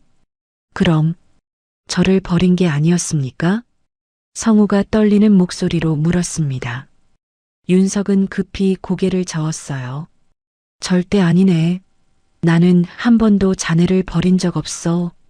윤석이 강하게 부인했습니다. 성우는 윤석의 눈을 봤어요. 진심이었죠. 그때 현관에서 소리가 들렸습니다. 누군가 들어오는 소리였어요. 윤석의 표정이 굳어졌죠. 중년의 남자가 거실로 들어왔습니다. 정장을 입고 서류 가방을 든 모습이었어요. 아버님, 급한 보고가. 남자는 성호를 보고 말을 멈췄습니다. 의아한 표정을 지었죠. 누구십니까? 남자가 차갑게 물었습니다. 윤석이 일어났어요. 비서실장일세. 성호, 잠깐 자리를 비켜주겠나? 성호는 고개를 끄덕이고 일어났습니다. 복도로 나갔지만 거실 소리가 들렸어요. 아버님, 저 사람은 누굽니까? 비서실장의 목소리였습니다. 내 아들이네. 윤석의 대답에 잠시 침묵이 흘렀어요. 무슨 말씀이십니까? 도련님은 30년 전에 실종됐지. 하지만 찾았네. 저 사람이 민호야. 비서실장의 목소리가 높아졌습니다. 아버님, 확인도 안 하시고 믿으십니까? 재산을 노리는 사기꾼일 수도 있습니다. 성호는 그 말을 듣고 가슴이 철렁했습니다. 사기꾼이라고요? 말 조심하게. 이미 확인했어. 신체 특징도 일치하고 그런 건 조작할 수 있습니다. DNA 검사라도 해보셔야 합니다. 두 사람의 목소리가 점점 커졌어요. 성호는 불안했습니다. 내일 당장 검사를 준비하겠습니다. 그 전까지는 저 사람을 멀리 하십시오. 비서실장이 강하게 말했습니다. 윤석은 한숨을 쉬었어요. 알았네. 하지만 그 사람을 사기꾼 취급하지는 마. 비서실장이 거실을 나왔습니다. 성우와 눈이 마주쳤어요.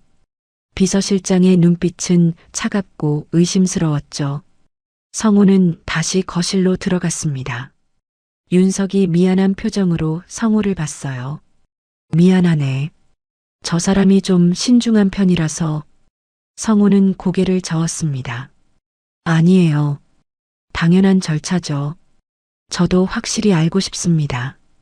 윤석은 성우의 손을 잡았어요. DNA 검사를 하면 확실해질 거야. 걱정하지 마. 하지만 성우는 불안했습니다. 비서실장의 눈빛이 자꾸 떠올랐어요. 뭔가 숨겨진 게 있는 것 같았죠. 사흘이 지났습니다. 성우는 DNA 검사를 받았어요. 병원에서 체열을 하고 결과를 기다렸죠. 윤석은 매일 성우에게 전화했지만 성우는 불안해서 제대로 대답하지 못했습니다. 그리고 이상한 일들이 벌어지기 시작했어요. 먼저 회사에서 갑자기 연락이 왔습니다. 최 기사님, 죄송하지만 당분간 일을 쉬셔야 할 것 같습니다. 무슨 말씀이세요? 갑자기 왜요? 성우가 당황하며 물었습니다. 회사 직원은 난처한 목소리로 대답했어요. 위에서 내려온 지시입니다. 자세한 건 저도 모릅니다. 전화가 끊겼습니다. 성우는 믿을 수 없었어요. 10년 넘게 일한 회사에서 갑자기 일을 중단하라고요? 성우는 회사로 찾아갔지만 사장은 만나주지 않았습니다. 직원들도 성우를 피했어요.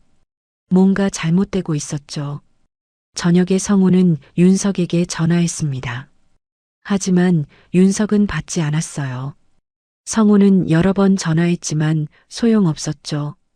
다음 날 밤 성우가 집으로 돌아가는 길이었습니다. 어두운 골목에서 갑자기 2명의 남자가 나타났어요. 정장을 입은 남자들이었죠. 최성호 씨? 한 남자가 물었습니다. 성우는 본능적으로 한 걸음 물러섰어요. 누구십니까? 남자들은 대답하지 않았습니다. 그저 성우에게 다가왔어요. 강 회장님 댁에 다시 가지 않는 게 좋을 겁니다. 남자의 목소리는 낮고 차갑습니다. 성우는 온몸에 소름이 돋았어요. 무슨 소리예요? 저는 회장님 아들입니다. 성우가 소리쳤습니다. 남자들은 비웃었어요. DNA 검사 결과가 나왔습니다. 당신은 회장님 아들이 아닙니다. 성우는 귀를 의심했습니다. 아들이 아니라고요? 말도 안 됩니다. 모든 게 일치했잖아요. 남자가 한 걸음 더 다가왔습니다. 우연의 일치였습니다. 이제 그만 포기하십시오. 큰 집 일에 휘말리면 위험합니다. 그 말에는 명백한 위협이 담겨 있었습니다. 성우는 두려웠지만 물러서지 않았어요. 회장님을 직접 만나겠습니다. 직접 확인하고 싶어요. 남자가 한숨을 쉬었습니다. 그건 불가능합니다. 회장님께서는 당신을 만나고 싶어 하지 않으십니다. 남자들은 성우에게 봉투 하나를 던졌어요. 땅에 떨어진 봉투에서 돈이 보였죠. 받으시고 조용히 사십시오. 그게 모두를 위해 줬습니다. 남자들은 사라졌습니다. 성우는 그 자리에 서서 떨고 있었어요. 성우는 봉투를 주워들었습니다. 그리고 찢어버렸어요. 돈이 바람에 날렸죠. 절대 포기하지 않아. 성우는 중얼거렸습니다. 뭔가 잘못되고 있었어요. DNA 검사 결과가 다르다고요? 모든 게 너무 완벽하게 일치했는데요. 성우는 깨달았습니다. 누군가 자신을 내쫓으려 한다는 걸, 진실을 숨기려 한다는 걸, 진짜였구나. 성우는 확신했습니다. 자신이 정말 윤석의 아들이 맞다고. 그래서 누군가 방해하는 겁니다. 그날 밤 성우는 결심했습니다. 도망치지 않기로요. 진실을 밝혀내기로요. 성우는 윤석의 집으로 향했습니다. 하지만 정문으로는 들어갈 수 없었어요. 경비가 삼엄했죠. 성우는 뒷담을 넘었습니다. 정원으로 들어가 집 안으로 향했어요. 하지만 그때 손전등 불빛이 성우를 비췄습니다. 누구냐? 경비들이었습니다. 성우는 달렸어요. 하지만 경비들이 더 빨랐죠. 성우는 붙잡혔습니다. 불법 침입이다. 경찰 부른다. 경비가 소리쳤습니다. 성우는 저항했어요. 회장님, 회장님. 성우가 집을 향해 소리쳤습니다. 2층 창문에 불이 켜졌어요. 윤석이 창가에 나타났죠. 회장님, 저예요. 민호예요. 성우가 울부짖었습니다. 윤석은 성우를 내려다봤어요. 표정을 알 수 없었죠. DNA 검사 결과가 조작된 겁니다. 누군가 진실을 숨기려 해요. 성우가 다급하게 외쳤습니다. 윤석은 움직이지 않았어요. 그때 현관문이 열렸습니다. 비서실장이 나왔어요. 차갑게 웃고 있었죠. 최 기사님, 이제 그만하십시오. 경찰이 오고 있습니다. 비서실장이 말했습니다. 성우는 비서실장을 똑바로 봤어요. 당신이 뭔가 숨기고 있군요. 비서실장의 미소가 사라졌습니다. 순간 차가운 눈빛이 번뜩였어요. 아무것도 모르면서 함부로 말하지 마십시오. 멀리서 사이렌 소리가 들렸습니다. 경찰차가 오고 있었어요. 성우는 다시 윤석을 봤죠. 회장님, 아버지, 저 좀 믿어주세요. 성우가 마지막으로 외쳤습니다. 윤석은 여전히 창가에 서 있었어요. 하지만 아무 말도 하지 않았죠. 경찰차가 도착했습니다. 경찰들이 성우를 끌고 갔어요. 성우는 저항하지 않았습니다. 그저 윤석을 바라볼 뿐이었죠. 윤석의 얼굴에 눈물이 흐르고 있었습니다. 성우는 경찰서에서 하룻밤을 보냈습니다. 불법 침입 혐의였어요. 다음 날 아침 성우는 풀려났죠. 윤석이 고소를 취하했다고 했습니다. 성우는 지친 몸으로 집으로 돌아왔어요. 반지하 방문을 열고 들어가 바닥에 주저앉았죠. 모든 게 끝난 것 같았습니다. 며칠이 지났습니다. 성우는 집에만 있었어요. 일도 없고 갈 곳도 없었죠. 윤석에게 전화했지만 받지 않았습니다. 성우는 포기하려 했어요. 그런데 일주일째 되던 날 밤 문을 두드리는 소리가 들렸습니다. 성우는 문을 열었어요. 윤석이 서 있었죠.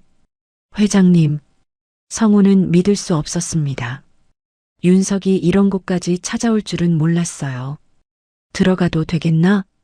윤석이 조심스럽게 물었습니다.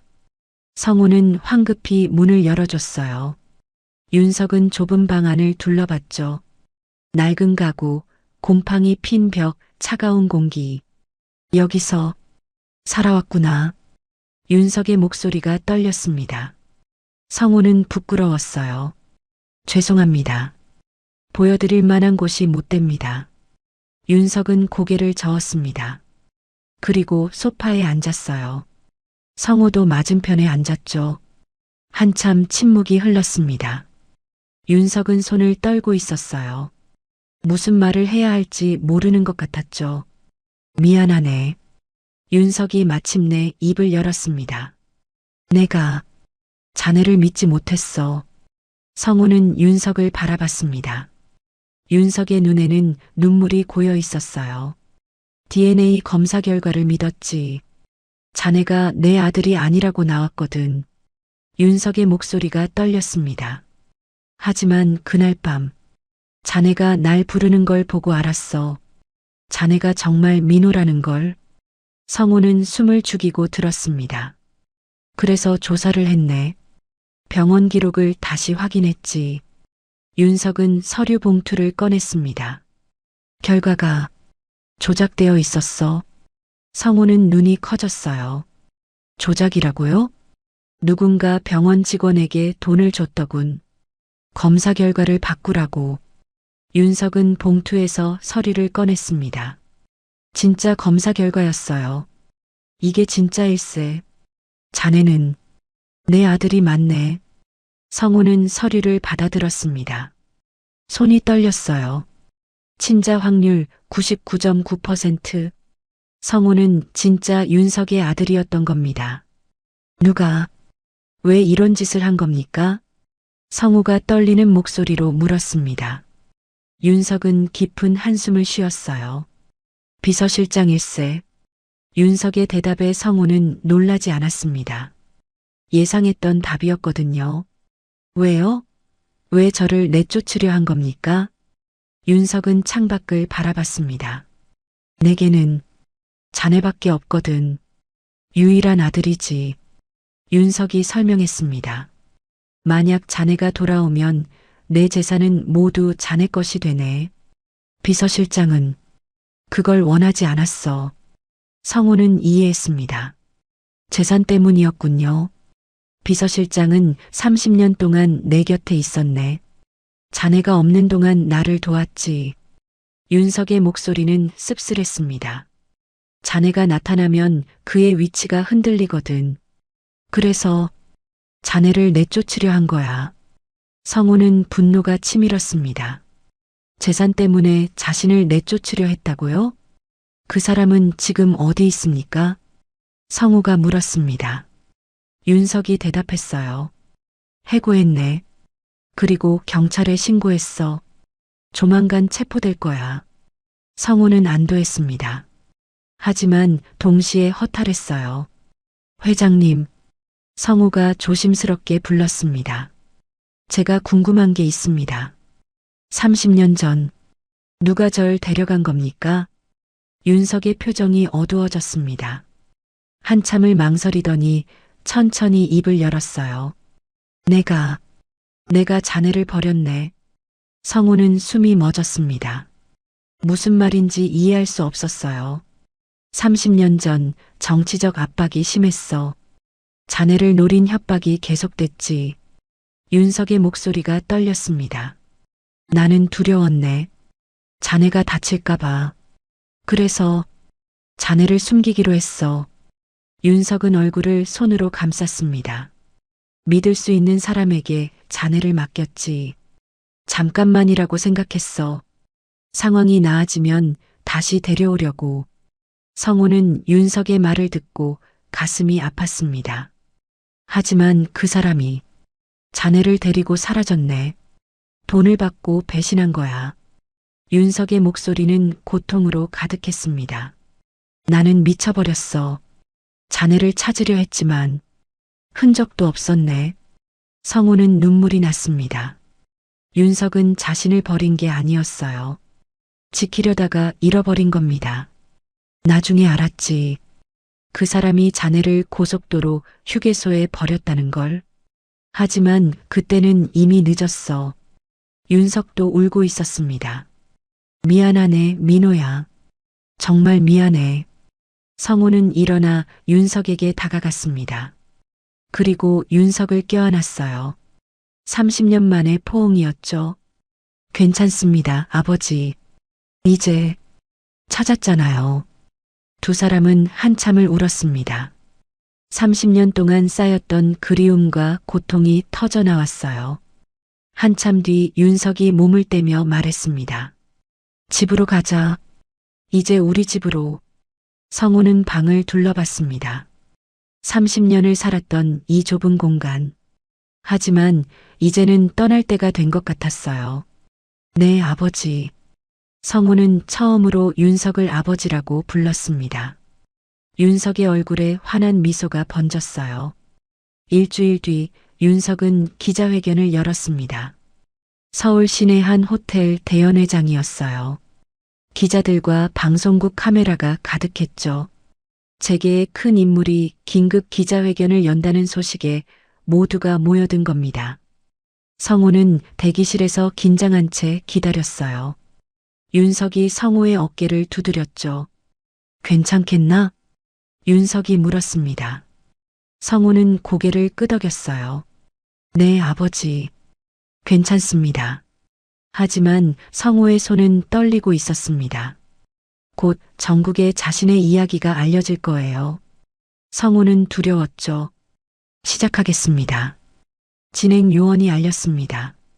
윤석은 단상으로 올라갔어요. 플래시가 터졌죠. 윤석은 마이크 앞에 섰습니다. 깊은 숨을 쉬고 입을 열었어요. 오늘 여러분께 중요한 말씀을 드리려 합니다. 회장은 침착하게 말했습니다. 30년 전 제 아들이 실종되었습니다. 당시 5살이었죠. 기자들이 술렁거렸습니다. 모두가 그 사건을 알고 있었어요. 그동안 저는 아들을 찾기 위해 모든 노력을 다했습니다. 하지만 찾지 못했죠. 윤석의 목소리가 떨렸습니다. 그런데 한 달 전 기적이 일어났습니다. 제 아들을 찾았습니다. 회장이 손짓했습니다. 성우가 단상으로 올라가라는 신호였어요. 성우는 떨리는 다리로 걸어 나갔습니다. 수많은 카메라가 성우를 향했어요. 플래시가 눈을 부시게 했죠. 이 사람이 제 아들 강민호입니다. 윤석이 성우를 소개했습니다. 기자들이 일제히 소리쳤어요. 어떻게 찾으셨습니까? 30년 동안 어디 계셨습니까? DNA 검사는 하셨습니까? 질문이 쏟아졌습니다. 윤석이 손을 들어 제지했어요. 천천히 설명하겠습니다. 윤석은 그날의 이야기를 했습니다. 보일러 고장으로 성우를 불렀던 일, 가족 사진을 보고 알아챘던 순간, DNA 검사까지. 하지만 중간에 방해가 있었습니다. 윤석의 목소리가 단호해졌습니다. 제 비서실장이 검사 결과를 조작했습니다. 제 아들을 내쫓으려 했죠. 기자들이 놀라 웅성거렸습니다. 왜 그런 짓을 했습니까? 한 기자가 물었습니다. 윤석이 대답했어요. 재산 때문입니다. 제 아들이 돌아오면 상속 구도가 바뀌니까요. 윤석은 잠시 멈췄다가 계속했습니다. 하지만 더 중요한 고백이 있습니다. 회장은 깊은 숨을 쉬었어요. 30년 전 제 아들을 잃어버린 건 제 책임입니다. 회의장이 조용해졌습니다. 윤석은 계속 말했어요. 당시 정치적 압박이 심했습니다. 제 아들을 노린 협박이 계속됐죠. 저는 두려웠습니다. 윤석의 목소리가 떨렸습니다. 그래서 아들을 믿을 수 있다고 생각한 사람에게 맡겼습니다. 잠깐만이라고 생각했어요. 윤석은 얼굴을 손으로 감쌌습니다. 하지만 그 사람이 배신했습니다. 돈을 받고 제 아들을 고속도로 휴게소에 버렸죠. 기자들이 숨을 죽였습니다. 윤석은 눈물을 흘리며 말했어요. 제가 아들을 지키려다가 잃어버렸습니다. 모든 게 제 잘못입니다. 이사회에서 나온 사람들이 당황한 표정을 지었어요. 회장이 이렇게 공개적으로 과거를 고백할 줄은 몰랐죠. 회장님, 그런 말씀을 하시면 회사에 타격이 있습니다. 한 이사가 소리쳤습니다. 하지만 윤석은 고개를 저었어요. 이미 결정했습니다. 저는 경영 일선에서 물러나겠습니다. 회의장이 술렁거렸습니다. 윤석이 물러난다고요? 제 아들이 30년을 혼자 살았습니다. 고아원에서 자라고 공장에서 일하고 보일러 기사가 되었죠. 윤석은 성우를 바라봤습니다. 그동안 저는 무엇을 했습니까? 돈을 벌고 권력을 쌓았죠. 하지만 정작 중요한 걸 잃어버렸습니다. 윤석은 성우의 손을 잡았어요. 이제는 아들과 시간을 보내고 싶습니다. 잃어버린 30년을 되찾고 싶어요. 기자 한 명이 성우에게 마이크를 향했습니다. 강민호 씨, 한 말씀 해주시겠습니까? 성우는 당황했습니다.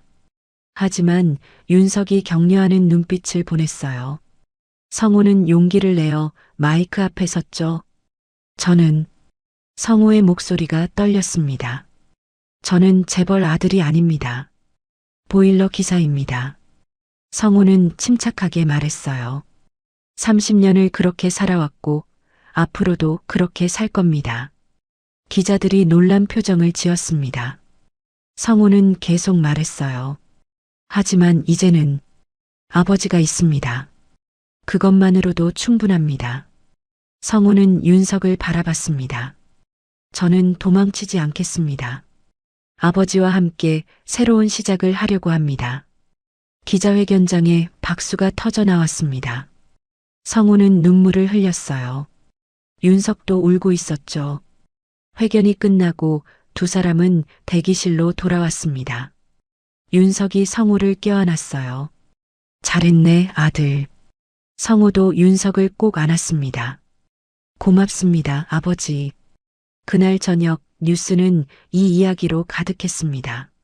30년 만에 재회, 보일러 기사였던 재벌 아들, 회장의 눈물 고백. 사람들은 감동했어요. 어떤 이들은 비판했죠. 하지만 성우와 윤석은 개의치 않았습니다. 이제 중요한 건 서로였으니까요. 밤이 되자 두 사람은 집으로 돌아왔습니다. 윤석의 대저택이었어요. 성우는 여전히 어색했지만 이제는 조금씩 익숙해지고 있었죠. 민호야. 윤석이 성우를 불렀습니다.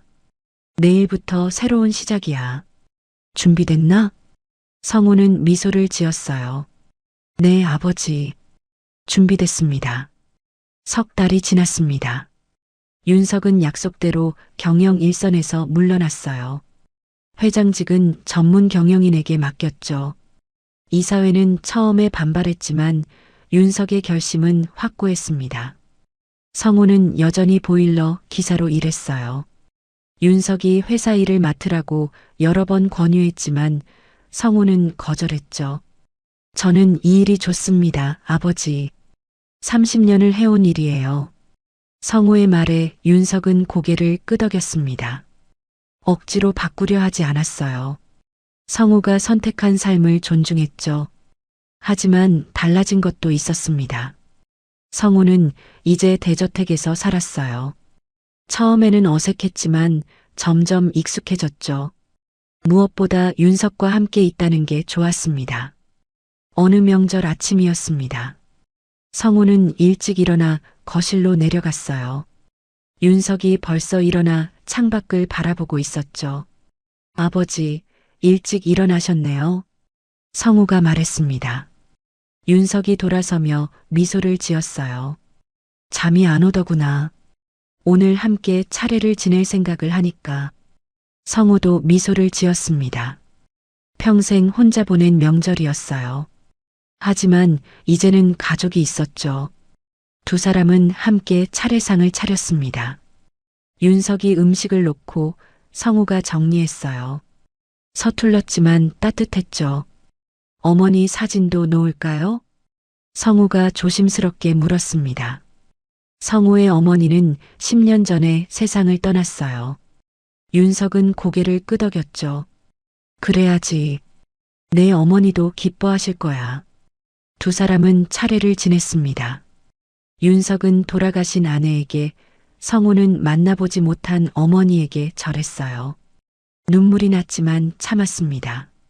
차례를 마치고 두 사람은 식탁에 앉았어요. 윤석이 성우에게 음식을 권했죠. 많이 먹어라. 성우는 밥을 한술 뜨고 말했습니다. 아버지, 오늘 제가 일하러 가야 합니다. 윤석이 눈을 크게 떴어요. 명절인데? 쉬어야지. 성우는 고개를 저었습니다. 명절이라 더 바쁩니다. 보일러 고장이 많이 나거든요. 윤석은 아쉬운 표정을 지었어요. 하지만 말리지 않았죠. 그럼 저녁에는 꼭 같이 먹자. 약속이다. 성우가 환하게 웃었습니다. 네, 아버지. 약속할게요. 성우는 작업복을 입고 집을 나섰어요. 윤석이 현관까지 나와 배웅했죠. 조심해서 다녀와라. 네, 아버지. 성우는 승합차에 올랐습니다. 백미러로 윤석이 손 흔드는 모습이 보였어요. 성우도 손을 흔들었죠. 첫 번째 집에 도착했습니다. 오래된 아파트였어요. 30대 부부가 살고 있었죠. 명절인데 나와주셔서 감사합니다. 부부가 반갑게 맞이했습니다. 성우는 미소를 지으며 보일러를 점검했어요. 센서 문제네요. 금방 고칠게요. 성우는 능숙하게 작업했습니다. 10분 만에 보일러가 다시 돌아갔어요. 정말 고맙습니다. 추운데 어떡하나 했어요. 부부가 고마워했습니다. 성우는 공구를 정리하며 말했어요. 별 말씀을요. 제 일이니까요. 집을 나서며 성우는 생각했습니다. 이 일이 좋았어요. 사람들을 돕는다는 느낌이 좋았죠. 아무리 큰 재산이 있어도 이 일을 그만두고 싶지 않았습니다. 저녁 무렵 성우는 집으로 돌아왔어요. 윤석이 거실에서 기다리고 있었죠. 다녀왔습니다, 아버지. 성우가 인사했습니다. 윤석이 반갑게 맞이했어요. 수고했다. 저녁 준비해뒀다. 두 사람은 식탁에 마주 앉았습니다. 음식이 가득했지만 분위기는 조용했어요. 서로 익숙하지 않았죠. 민호야. 윤석이 먼저 말을 꺼냈습니다. 보일러는 잘 돌아가냐? 성우는 피식 웃었어요. 윤석이 물어볼 게 그것밖에 없었나 봅니다. 네, 이번엔 오래 갈 겁니다. 윤석도 웃었습니다. 어색하지만 따뜻한 웃음이었어요. 그나저나 아버지, 요즘 뭐 하세요? 성우가 물었습니다. 윤석은 잠시 생각하더니 대답했어요. 책을 읽는다. 산책도 하고. 예전에는 시간이 없었는데 이제는 여유가 있더구나. 성우는 윤석이 편안해 보여서 다행이라고 생각했어요. 좋으시겠어요. 윤석이 고개를 끄덕였습니다. 그래, 좋다. 자네와 함께 있으니까. 성우는 가슴이 따뜻해졌습니다. 30년을 혼자 살았어요. 외롭고 쓸쓸했죠. 하지만 이제는 달랐습니다. 함께 밥을 먹을 사람이 있었어요. 아버지, 저도 좋습니다. 성우가 진심으로 말했습니다. 윤석의 눈에 눈물이 맺혔어요. 식사를 마치고 두 사람은 거실로 갔습니다. 텔레비전을 켜고 나란히 앉았어요. 특별한 대화는 없었죠. 하지만 불편하지 않았습니다. 성우는 문득 생각했습니다. 30년 만에 고쳐진 건 뭘까요? 혈연? 가족? 아니었습니다. 제 인생이구나. 성우는 속으로 중얼거렸습니다. 30년 동안 성우는 고장난 채로 살았어요. 혼자서 외롭게 텅 빈 삶을. 하지만 이제는 달랐죠. 성우는 윤석을 슬쩍 봤습니다. 윤석은 텔레비전을 보며 조용히 웃고 있었어요. 편안한 얼굴이었죠. 윤석도 고쳐진 겁니다. 30년 동안 죄책감과 그리움으로 살았던 윤석. 이제는 아들과 함께 웃을 수 있었어요. 아버지, 성우가 불렀습니다. 윤석이 성우를 봤어요. 왜 그러냐? 성우는 미소를 지었습니다. 아무것도 아니에요. 그냥 좋아서요. 윤석도 미소를 지었어요. 두 사람은 다시 텔레비전을 봤죠. 밖에서는 눈이 내리기 시작했습니다. 하얀 눈이 창문을 타고 흘러내렸어요. 성우는 창밖을 바라봤죠. 늦었지만 괜찮았습니다. 30년이 걸렸지만 찾았어요. 아버지를, 가족을, 그리고 자신의 자리를. 성우는 생각했습니다. 고장난 건 집이 아니었다고, 보일러도 아니었다고, 고쳐진 건 바로 자신의 인생이었다고. 그리고 이제 그 인생은 다시 흐르기 시작했습니다. 천천히 따뜻하게 함께. 귀한 시간 내어 이 영상을 함께 해주셔서 진심으로 감사합니다. 여러분의 한 번 시청, 한 줄 댓글이 저에게 큰 힘이 됩니다. 앞으로도 마음을 어루만지는 이야기로 보답드리겠습니다. 항상 건강하시고 따뜻한 하루 보내세요.